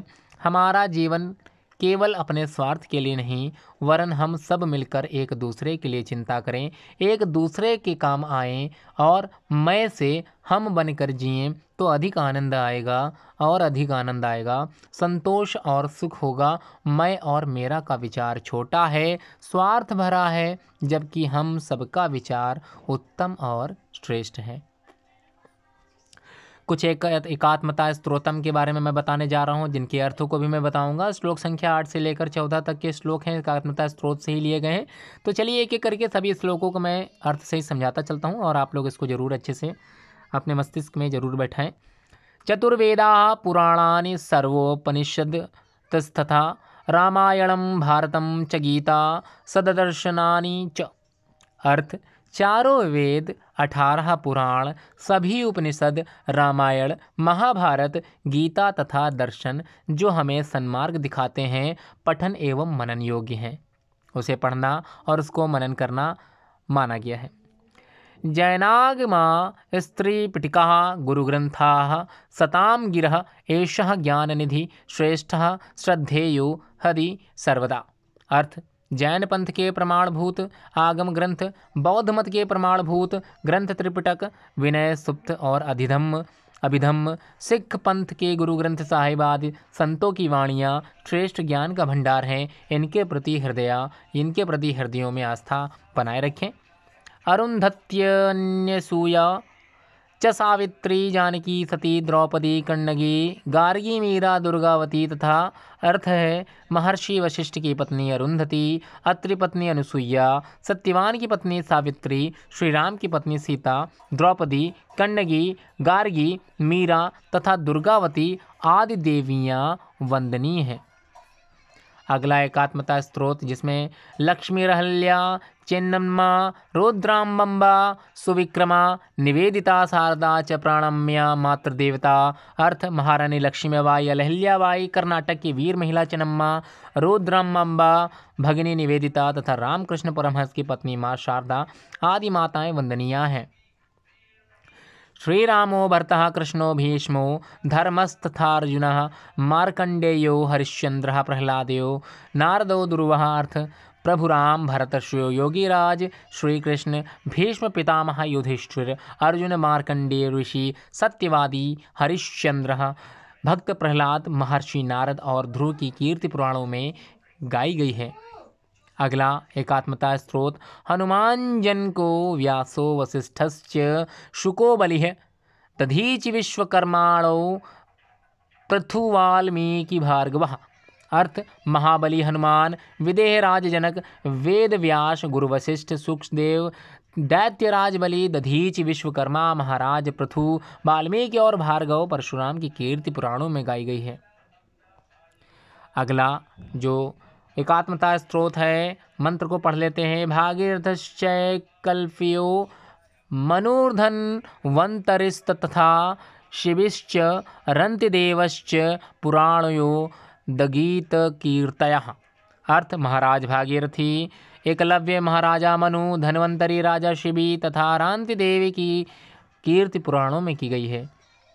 हम लोग बात करेंगे वीर बालक की। हमारी भारत माँ असंख्य वीरों की जननी है। अनेक वीर बालकों ने धर्म की रक्षा के लिए अपने प्राणों का बलिदान किया है। अनेक वीर बालकों ने छोटी आयु में ही धर्म के शत्रुओं का नाश कर दिया। नीचे कुछ वीर बालकों का स्मरण किया गया है। कोष्टक में लिखे नामों को में से पूर्णतः सही का उत्तर चिन्ह लगाएं जो आपको आना चाहिए। पहला प्रश्न जो है आएगा, जिसने सुख, धन और प्राण बचाने के लोभ से भी अपना धर्म नहीं छोड़ा, इस्लाम कबूल न करने के बदले मिली मौत को हंस के स्वीकार किया, वह कोई और नहीं हकीकत राय ही था। दोनों भाई दीवार में चिनवा दिए गए किंतु इस्लाम स्वीकार नहीं किया। उनका नाम था जोरावर सिंह और दूसरे भाई का नाम था फतेह सिंह। युद्ध के मैदान में शत्रुओं से लड़ते लड़ते गुरु गोविंद सिंह के शेष दोनों पुत्रों ने अपना बलिदान दे दिया, जिनका नाम था अजीत सिंह और दूसरे का नाम था जुझार सिंह। बचपन में वह निडर होकर शेर के बच्चे के दांत गिन डालता था। उसका नाम था भरत। अत्याचारी कंस को इस बालक ने बालों को पकड़कर सिंहासन से नीचे खींच लिया और धरती पर पटक पटक कर मार डाला। वह कोई और नहीं भगवान श्री कृष्ण थे। मदमस्त कुवल या पीड़ हाथी को देखते देखते अपनी बलशाली भुजाओं से हरा दिया। वह कोई और नहीं भगवान कृष्ण थे। 7 महारथियों से रक्षित होने पर भी जिसने चक्रव्यूह भेदन के लिए निडर होकर प्रवेश किया, वह कोई और नहीं अभिमन्यु थे। जिसने गुरु की भीषण पीड़ा को दूर करने के लिए निर्भय होकर शेरनी का दूध निकालकर ला दिया, वह थे शिवाजी। जिसने अपनी अविचल भक्ति से ईश्वर के दर्शन करने के लिए संसार में ध्रुव स्थान प्राप्त किया, वह कोई और नहीं ध्रुव थे। पुत्र होते हुए भी पिता के इस असत्य को कि मैं ही ईश्वर हूँ मौत के भय से भी कभी स्वीकार नहीं किया भक्त प्रहलाद थे। जिन बालकों ने राजसूय यज्ञ के घोड़े को पकड़कर युद्ध में अपने पिता की सेना के सभी वीरों को परास्त कर दिया, वो भगवान श्री राम के पुत्र लव कुश थे। किस शिष्य ने गुरु को गुरु दक्षिणा में अपना अंगूठा काट कर दे दिया? तो एकलव्य थे, जिन्होंने अपने गुरु को गुरु दक्षिणा में अपना अंगूठा काट कर दे दिया था। जिस बालक ने यूनियन जैक अंग्रेजों का झंडा को उतारने के लिए घर के कमरे से सुरंग बनानी शुरू की, वो कोई और नहीं केशव थे। जिस बालक ने पैर में बिच्छू के काटने पर उस पैर को पानी में डालकर पढ़ाई जारी रखी और पूछने पर कहा बिच्छू ने पैर में काटा है मस्तिष्क में नहीं, वो थे माधव। जी हाँ, अब हम लोग बात करेंगे कुछ वीर बालिकाओं के बारे में भी, तो चलिए इन पर भी चर्चा कर ली जाए। इस वीर प्रसूता भारतीय भारत माँ की गोद में वीर बालकों के साथ अनेक वीर बालिकाएं भी खेली हैं, जिन्होंने अपनी वीरता, साहस और त्याग से भारत माँ का गौरव बढ़ाया है। नीचे ऐसे ही वीर बालिकाओं के नाम दिए गए हैं जिनका नाम उस गुण के कारण पूर्णतः ठीक है, और ऊपर दिए गए चिन्ह के अनुसार ही आप लोगों का कंठस्थ करना है, जानकारी प्राप्त करनी है। तो चलिए बात कर लेते हैं, पहले प्रश्न की ओर देखते हैं क्या है। वह बचपन में ही तीर, तलवार और बर्छियों से खेला करती थी और उछल कर घोड़े पर चढ़ जाती थी, तो उसका नाम था मनु। जी हाँ, मनु था बचपन का नाम। अगला प्रश्न, वह अपनी बाल्यावस्था में ही दोनों हाथों से खड़ग चलाना सीख गई थी, दुर्गावती। देवगिरी के राजा रामदेव की पुत्री ने अपने देशद्रोही प्रति कृष्णराव के सीने में उस समय तलवार भोंक दी जब वह शत्रु सेना के लिए दुर्ग का फाटक खोलने जा रहा था, और फिर वही तलवार अपने सीने में भी भोंक ली। उस वीरांगना का नाम था वीरमती। गुजरात के राजा खेमराज की पुत्री साहस, वीरता और सुंदरता की मूर्ति थी। सूबेदार रहमत खान ने राजधानी रानीपुर में अपनी सेना का डेरा डाला और उसके भाई मूलराज को बहला फुसलाकर तथा लोभ देकर अपनी बहन की डोली देने के लिए कहा। भाई की हाँ का समाचार जैसे ही बहन को मिला, उसने अपनी खड़ग से पहले तो भाई का सिर कलम कर दिया और वही खड़ग अपने सीने से पार कर उतार दी। इस वीरांगना का नाम था सरदार बाई। मोहम्मद बिन कासिम ने देवल के राजा को हराकर उसकी दोनों पुत्रियों को खलीफा की बेगम बनने के लिए गजनी भेज दिया। दोनों बहनों ने अपनी बुद्धिमता से खलीफा के द्वारा मोहम्मद बिन कासिम का वध तो कराया ही, खलीफा पर भी आक्रमण किया, किंतु खलीफा वार से बच गया। तो दोनों ने अपने धर्म और शील की रक्षा के लिए विष बुझी कटारें अपने अपने सीने में भोंक ली। उनका नाम था सूर्या परिमला। औरंगाबाद के जनपद में 1723 को जन्मी यह बालिका कद छोटा और रंग सांवला होने पर भी तलवार की धनी, साहस और निर्भीकता की देवी कहलाती थी। आगे चलकर इसी बालिका ने कठोर अनुशासन और सच्चे न्याय का शासन किया। उसका नाम था अहिल्याबाई। मेवाड़ राज्य की यह वीर बालिका, जिसने मुगल सेनापति के आक्रमण से पूर्व ही अपने राज्य तथा पिता की राजपूती आन बान की रक्षा के लिए अपनी अंगूठी चाट कर अपने प्राण दान दे दिए, उसके पाने की लालसा लिए मुगल सेनापति वापस लौट गया, वह थी कृष्णा। हिंदी मान्यताओं का वैज्ञानिक आधार। तो चलिए बात करते हैं कुछ वैज्ञानिक आधार जो हिंदू मान्यताओं के अंतर्गत आते हैं। जैसे पहला है तिलक धारण का वैज्ञानिक रहस्य। हमारे ज्ञान तंतुओं का विचार केंद्र भ्रुकुटी और ललाट का मध्य भाग है। जब हम मस्तिष्क से अधिक काम कर लेते हैं तो इसी केंद्र में वेदना अनुभव होने लगती है। अतः हमारे महर्षियों ने तिलक धारण का विधान किया।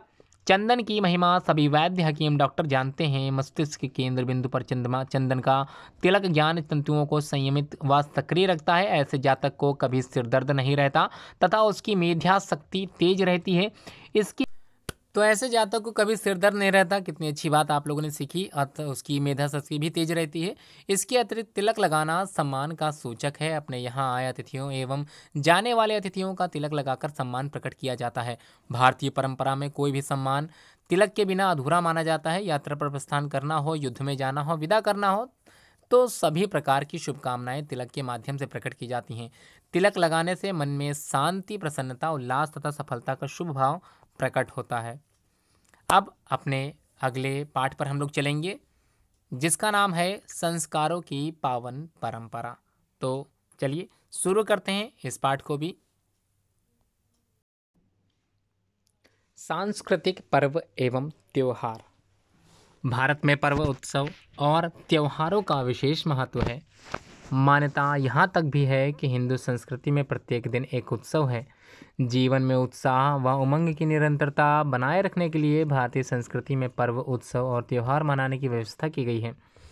निम्नलिखित बातें जिस पर्व से संबंधित हैं उनको आप लोग जरूर कंठस्थ करें, जरूर जानें। तो पहला जो यहाँ पर प्रश्न पूछा जा सकता है आप लोगों से परीक्षा में, तो गुरु का पूजन करते हैं जिस त्यौहार या जिस पर्व में, उसका नाम है गुरु पूर्णिमा। तिल गुड़ का पकवान बनाते हैं मकर संक्रांति के दिन। नवीन संवत का आरंभ वर्ष प्रतिपदा के दिन पर्व मनाते हैं। शास्त्रों की पूजा करते हैं विजयादशमी के दिन। सरस्वती पूजा की जाती है बसंत पंचमी के दिन। बहनें भाइयों को राखी बांधती हैं रक्षाबंधन के दिन। तीर्थ, द्वादश ज्योतिर्लिंग। हमारे पूर्वजों ने सदा सदा के लिए राष्ट्रीय एकता स्थापित करने हेतु देश के विभिन्न भागों में शिव मंदिर बनवाए और शिवलिंग स्थापित किए। उनमें कुछ ज्योतिर्लिंग नाम से प्रसिद्ध हैं। इनकी संख्या 12 है। ज्योतिर्लिंग कौन कौन से हैं और कहाँ पर हैं, आइए इनको जान लेते हैं। ज्योतिर्लिंग, पहला सोमनाथ प्रभास क्षेत्र जो कि गुजरात में है। मल्लिकार्जुन श्रीशैलम जो कि आंध्र प्रदेश में है। महाकाल उज्जैन जो कि मध्य प्रदेश में है। परमेश्वर जिसको ओमकारेश्वर के नाम से भी हम लोग जानते हैं, नर्मदा के तट पर स्थित है जो कि मध्य प्रदेश में है। केदारनाथ हिमालय जो कि उत्तराखंड राज्य में है। भीमशंकर पुणे के पास महाराष्ट्र में है। विश्वनाथ वाराणसी जो कि उत्तर प्रदेश में है। त्र्यंबकेश्वर नासिक के समीप गोदावरी तट पर महाराष्ट्र में है।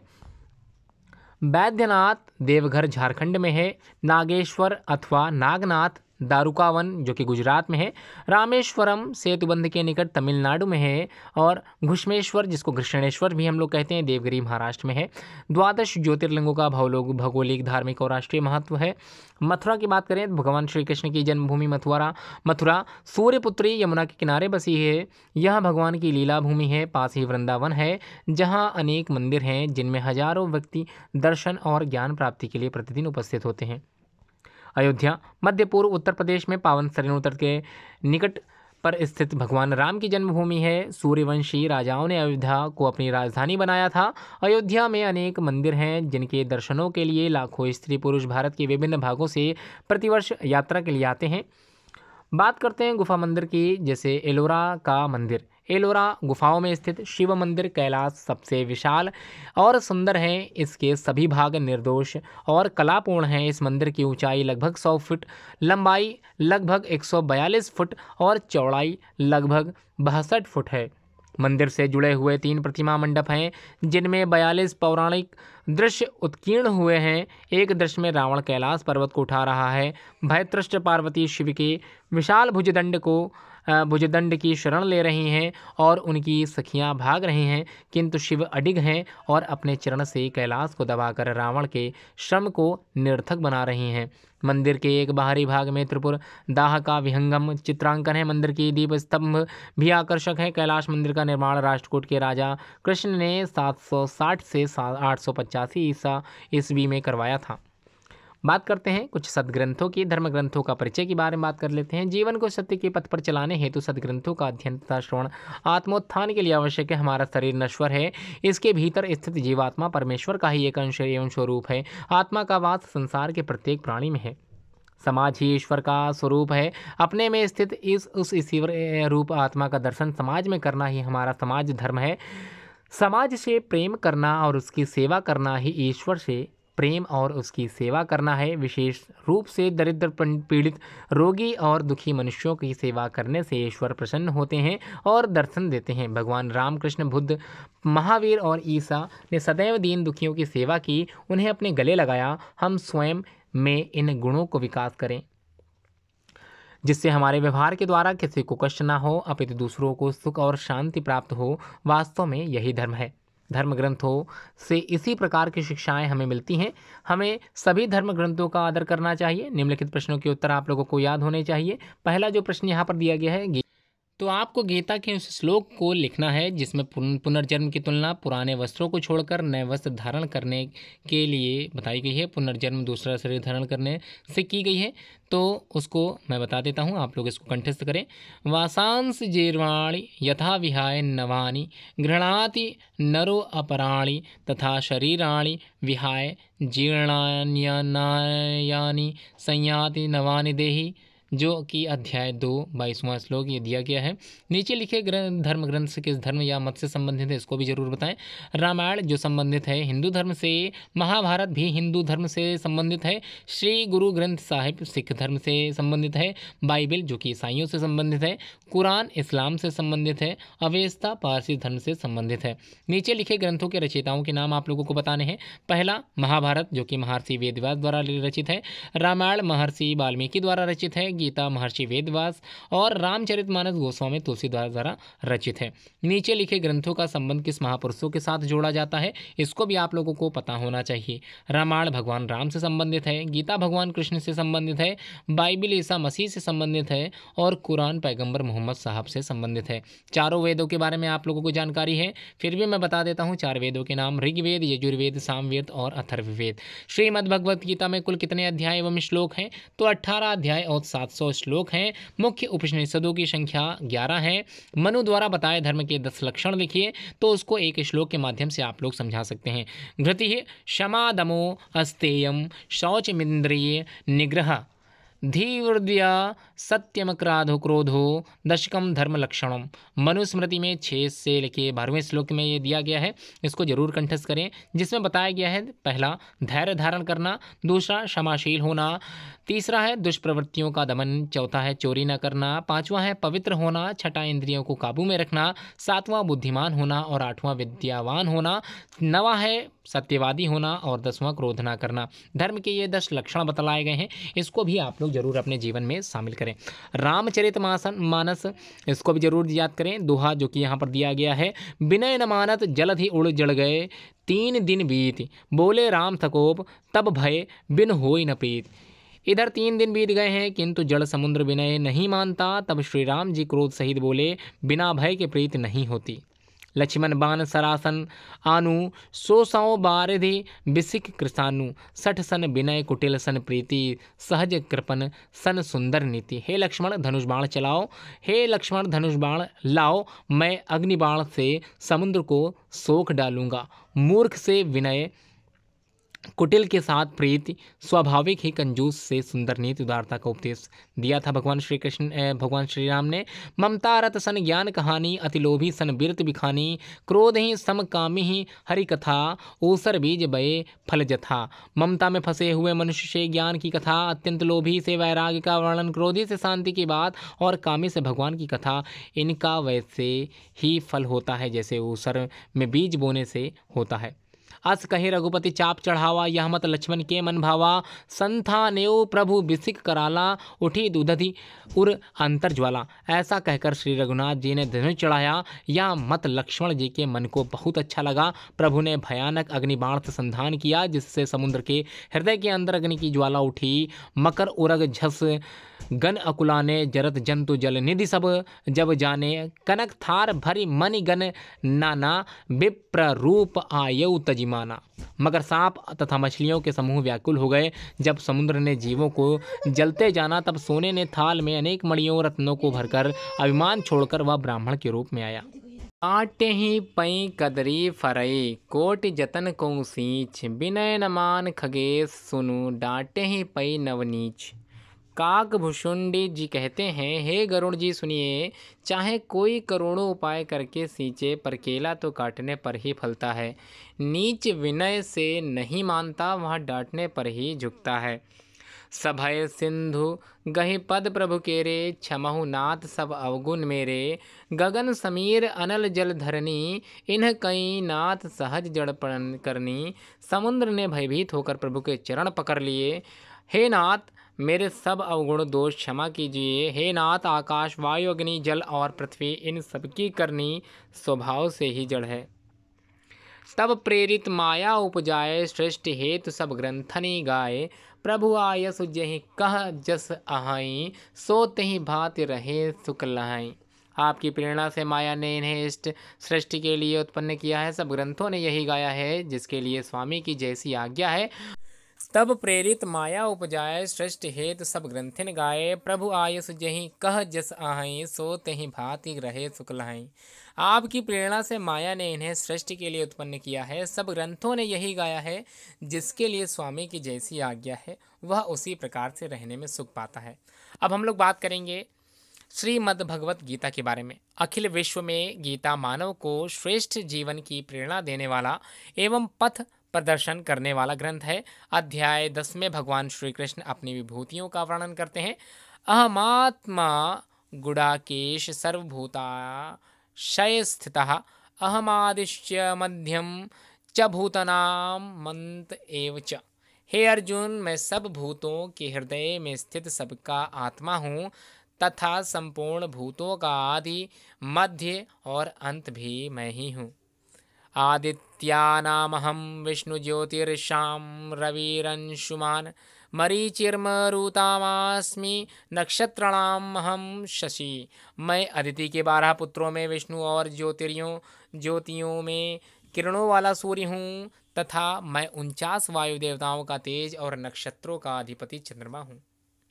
वेदानां सामवेदोऽस्मि देवानामस्मि वासवः इंद्रियाणां मनुष्यास्मि भूतनामस्मि चेतना। मैं वेदों में सामवेद हूँ, देवों में इंद्र हूँ, इंद्रियों में मन हूँ और भूत प्राणियों की चेतना हूँ। रुद्राणां शंकरस्यास्मि वेत्तेषु यक्षरश्मासां वसूनां पावकश्रास्मि मेरुः शिखरिणामहं। मैं 11 रुद्रों में शंकर हूँ और यक्ष तथा राक्षसों में धन का स्वामी कुबेर हूँ। मैं 8 वसुओं में अग्नि हूँ और शिखर वाले पर्वतों में सुमेरु पर्वत हूँ। मैं प्राणियों में स्थित आत्मा हूँ। मैं आदित्यों में विष्णु हूँ। मैं नक्षत्रों में शशि चंद्रमा हूँ। वेदों में मैं सामवेद हूँ, देवों में मैं इंद्रवासव हूँ, इंद्रियों में मैं मन हूँ, प्राणियों में मैं चेतना हूँ। रुद्रों में मैं शंकर हूँ, मैं पर्वतों में मेरु पर्वत हूँ, पुरोहितों में बृहस्पति हूँ, रसों में मैं सागर हूँ, महर्षियों में मैं भृगु महर्षि हूँ, वृक्षों में मैं अश्वत्थाह हूँ और देवर्षियों में मैं नारद हूँ।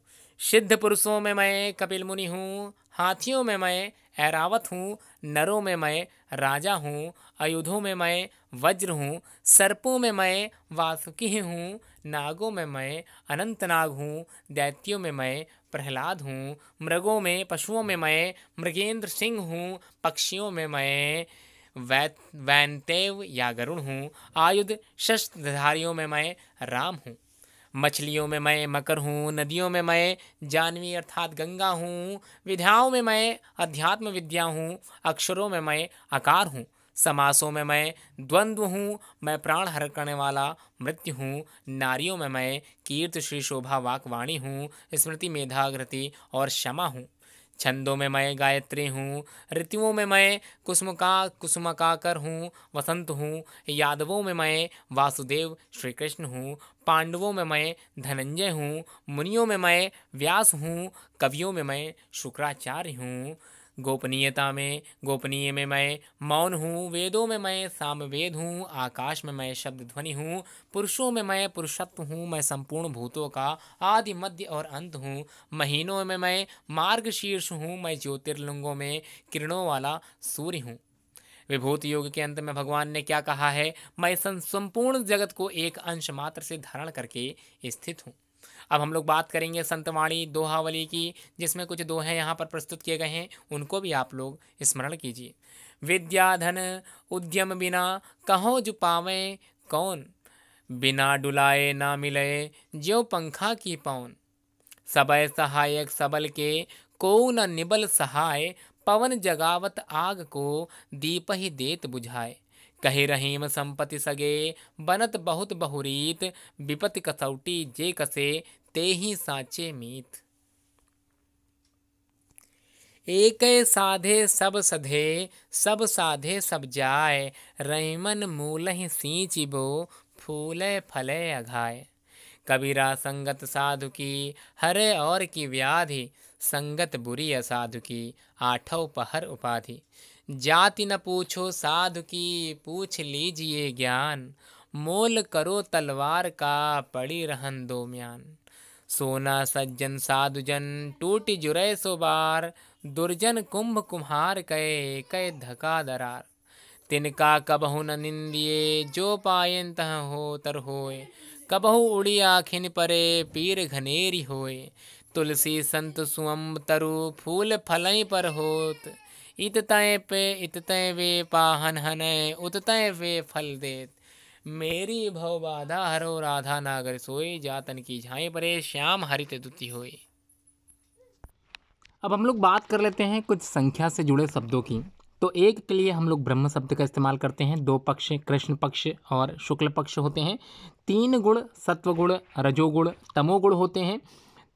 तीन ताप दैहिक दैविक और भौतिक। तीन दोष कफ वात और पित्त।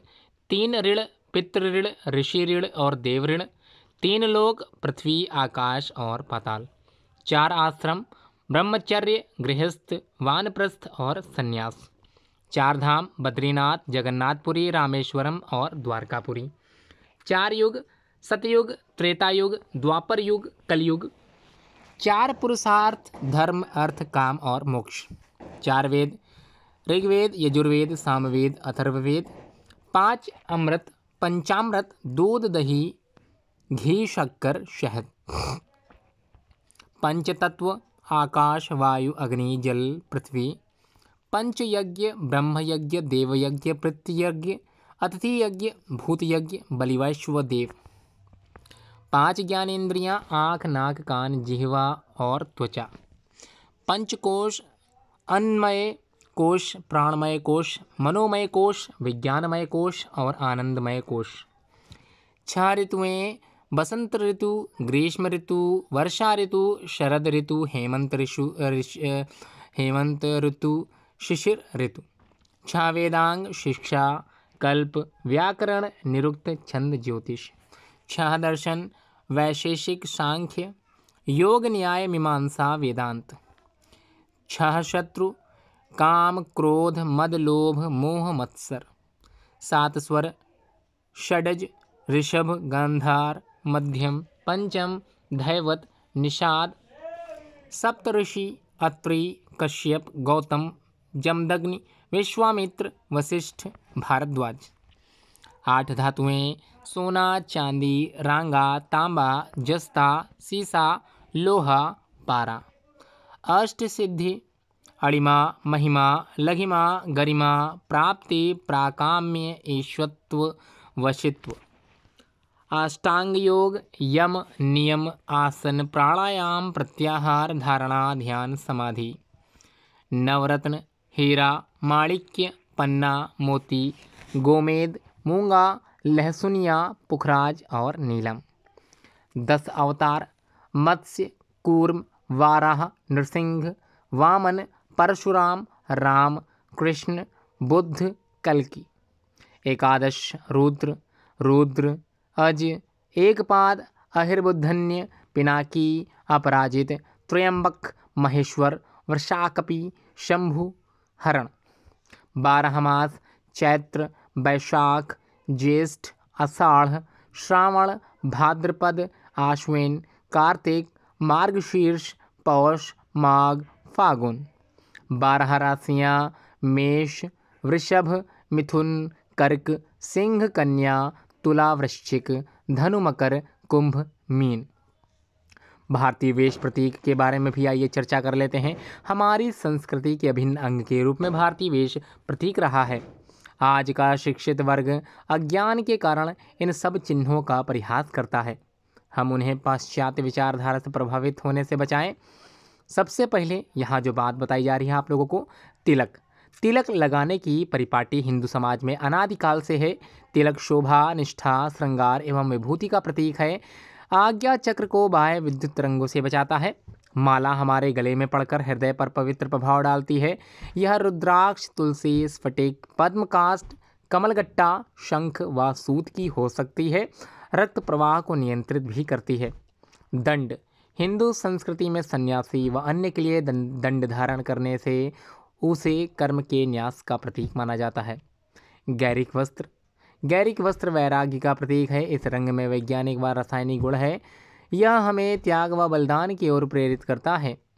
यज्ञोपवीत उपनयन संस्कार से यज्ञोपवीत धारण करना होता है। यज्ञोपवीत के साथ हमें गायत्री जप का अधिकार प्राप्त होता है और यह तीनों ऋणों देव पितृ और ऋषि ऋण के से उऋण होने का स्मरण कराता है। शिष्टाचार। आप दूसरों से जिस प्रकार के व्यवहार की अपेक्षा अपने लिए करते हैं उसी प्रकार का व्यवहार उनके साथ करना चाहिए। अपने से बड़ों के प्रति विनयशील होना चाहिए। विशेष रूप से सार्वजनिक स्थानों, बसों, सड़कों तथा विद्यालयों में उनके साथ सम्मानपूर्ण तथा विनम्र व्यवहार करना चाहिए। दो व्यक्तियों के वार्तालाप के बीच नहीं बोलना चाहिए। किसी व्यक्ति की वस्तु का उपयोग उसकी अनुमति के बिना नहीं करना चाहिए। किसी की व्यक्तिगत डायरी अथवा पत्र बिना उसकी आज्ञा के नहीं पढ़ना चाहिए। अपने आचार्यों के प्रति आदर भाव रखना चाहिए तथा उनसे मिलने पर उन्हें सम्मानपूर्वक प्रणाम करना चाहिए। किसी कार्य के लिए यदि किसी अन्य व्यक्ति का सहयोग लिया गया, उसी से कार्य करवाया गया तो मन, वाणी, कर्म से उसका आभार मानना चाहिए। शब्दों में भी यह प्रकट होना चाहिए। अपनी किसी भी गलती पर क्षमा मांगने से संकोच नहीं करना चाहिए। घर आए हुए किसी भी व्यक्ति का यथोचित आदर सत्कार करना चाहिए।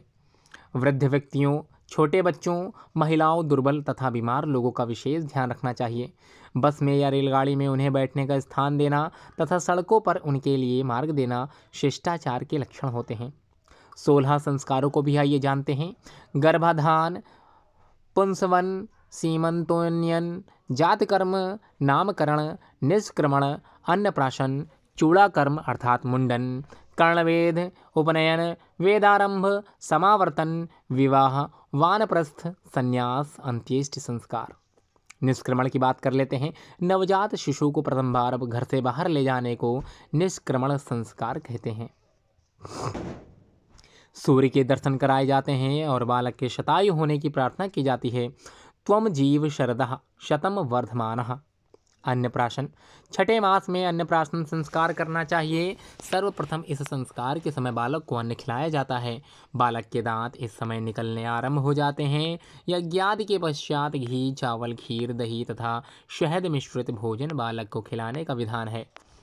छठे मास से बालक की पाचन शक्ति अन्न पचाने योग्य हो जाती है। इस संस्कार में पवित्र परिवार का वृद्ध पुरुष चम्मच से बालक को प्रथम ग्रास खिलाता है। भोजन की अपेक्षा खीर का प्रचलन अधिक है। खीर दूध का सत्व होने के कारण बालक को शक्ति प्रदान करती है। अन्न का भोजन कराने से बालक के शरीर में शक्ति का प्रादुर्भाव होने लगता है और विकास क्रम में बहुत सहयोग मिलता है। इस संस्कार का स्वास्थ्य की दृष्टि से बहुत ही महत्व है। यह शारीरिक और मानसिक विकास का हेतु है। आइए बात करते हैं हमारा गौरवशाली इतिहास, जिसमें आप लोगों को मैं बताने जा रहा हूँ भारतीय कालगणना। सृष्टि की आयु नापने के लिए 3 मुख्य मान उल्लिखित हैं। युग, मनवंतर एवं कल्प। 4 युगों का एक महायुग होता है। 71 महायुगों का एक मनवंतर होता है। एक मनु तथा दूसरे मनु के बीच का अंतर। प्रत्येक मनवंतर का मनु अलग अलग होता है। अतः 4 युग बराबर एक महायुग, 71 महायुग बराबर एक मनवंतर और 14 मनवंतर बराबर एक कल्प। वर्षों से युग बनते हैं। इन चारों युगों के नाम व अवधि इस प्रकार है। सतयुग की बात करें 17,28,000 वर्ष की होता है। त्रेता युग जो कि 12,96,000 वर्ष तक का है। द्वापर युग 8,64,000 वर्ष का है और जो कलयुग है वो 4,32,000 वर्ष तक है। कलयुग का दुगुना द्वापर, तिगुना त्रेता युग और चौगुना सतयुग होता है। वर्तमान में कलयुग के 5,122 वर्ष बीत चुके हैं। अब बात कर लेते हैं अमर बलिदानी की। देशभक्तों की गाथाओं से भारतीय इतिहास के स्वर्णिम पृष्ठ भरे हुए हैं। मातृभूमि की स्वतंत्रता की रक्षा देशभक्तों के जीवन का धर्म बन गया है। इसके लिए असंख्य वीर पुत्र पुत्रियों ने अपने सर्वस्व न्यौछावर कर दिए हैं, जिनमें महारानी लक्ष्मीबाई का नाम सर्वोपरि है। महारानी लक्ष्मीबाई ऐसी ही वीरांगना थीं जिन्होंने मातृभूमि की स्वतंत्रता हेतु अपना सर्वस्व बलिदान कर दिया। वीरांगना लक्ष्मीबाई ने कार्तिक कृष्ण 14 संवत 1892 में जन्म लिया था। इनका बाल्यकाल नाना साहब के साथ बीता। बाजीराव पेशवा ने इनकी शिक्षा की सर्वोत्तम व्यवस्था कर दी थी। बचपन में ही इन्होंने लिखना पढ़ना, अस्त्र शस्त्र चलाना सीख लिया था एवं अश्वारोहण सीख लिया था। ये थी सुकुमारी और स्नेहशीला सुंदरी, पर वीरत्व इनके नस नस में व्याप्त था। 5-10 शत्रुओं को एक साथ पराजित कर देना इनके लिए बाएं हाथ का खेल था। उस समय झांसी में गंगाधर राव राज्य कर रहे थे। लक्ष्मीबाई का इनसे विवाह हुआ। कुछ ही समय बाद ये विधवा हो गईं।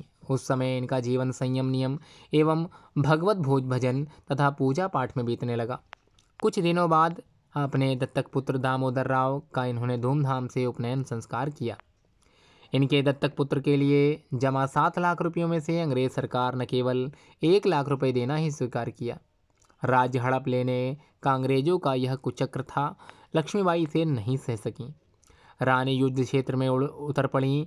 इन्होंने अंग्रेज फौज से घनघोर युद्ध किया, किंतु कुछ विश्वासघातियों ने अंग्रेजों का साथ दिया, पर रानी लक्ष्मीबाई भगवती काली बन गईं।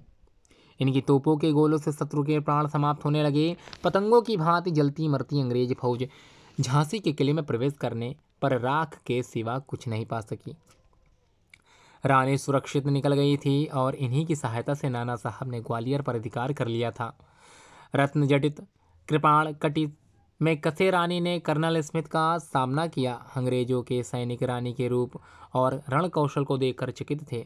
शत्रुओं का संहार करती हुई रानी आगे बढ़ती चली गई। 2 शत्रु पीछे लग गए। शत्रु की बर्छी रानी के सीने में धंस गई। इतने पर भी उन्होंने दोनों शत्रुओं के सर उतार लिए। रानी का शरीर शिथिल पड़ने लगा। तब संत गंगादास की कुटियों में पहुंचकर उन्होंने अंतिम सांस ली। तत्पश्चात संत गंगादास व अन्य संतों के द्वारा उनका अंतिम संस्कार किया गया। महारानी लक्ष्मीबाई का पवित्र स्मृति से आर्यधरा अपने को गौरवान्वित समझती है। कवयित्री सुभद्रा कुमारी चौहान ने कहा था, बुंदेलो हर बोलो के मुख हमने सुनी कहानी थी, खूब लड़ी मर्दानी वह तो झांसी वाली रानी थी। आइए अपने अंतिम पड़ाव की तरफ चलते हैं। भारतीय विज्ञान की उज्जवल परंपरा को भी समझ लेते हैं, जिसमें भारतीय वैज्ञानिकों के बारे में कुछ तत्व बताए गए हैं, कुछ पॉइंट बताए गए हैं। इसको भी अच्छे से जरूर जानें। डॉक्टर एस भगवंतम रेडियो खगोल विज्ञान तथा कॉस्मिक किरणों पर अध्ययन किया था इन्होंने। डॉक्टर सत्येंद्रनाथ बसु नई सांख्यिकी का प्रतिपादन किया तथा बोसोन नामक कण का आविष्कार किया। प्रोफेसर सतीश धवन भारतीय कृत्रिम उपग्रह आर्यभट्ट रोहिणी का प्रक्षेपण किया था।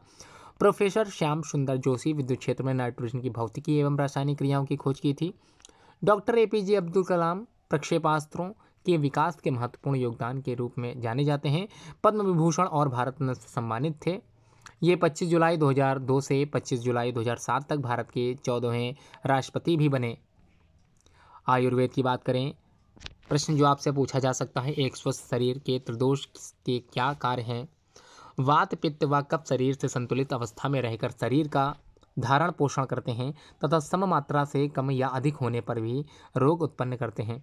शरीर में वात, पित्त व कफ के स्वाभाविक कार्य निम्नलिखित हैं। वात अर्थात वायु शरीर में स्वाभाविक अवस्था में रहकर शरीर की सभी छोटी छोटी बड़ी क्रियाओं का संचालन करता है। उत्साह, श्वास प्रश्वास, चेष्टाएं, रक्त आदि की गतिशीलता, मलमूत्र का उचित प्रकार से त्याग, ये वायु के स्वाभाविक कार्य हैं। पित्त स्वाभाविक अवस्था में रहने पर यह शरीर में पाचन कार्य करता है।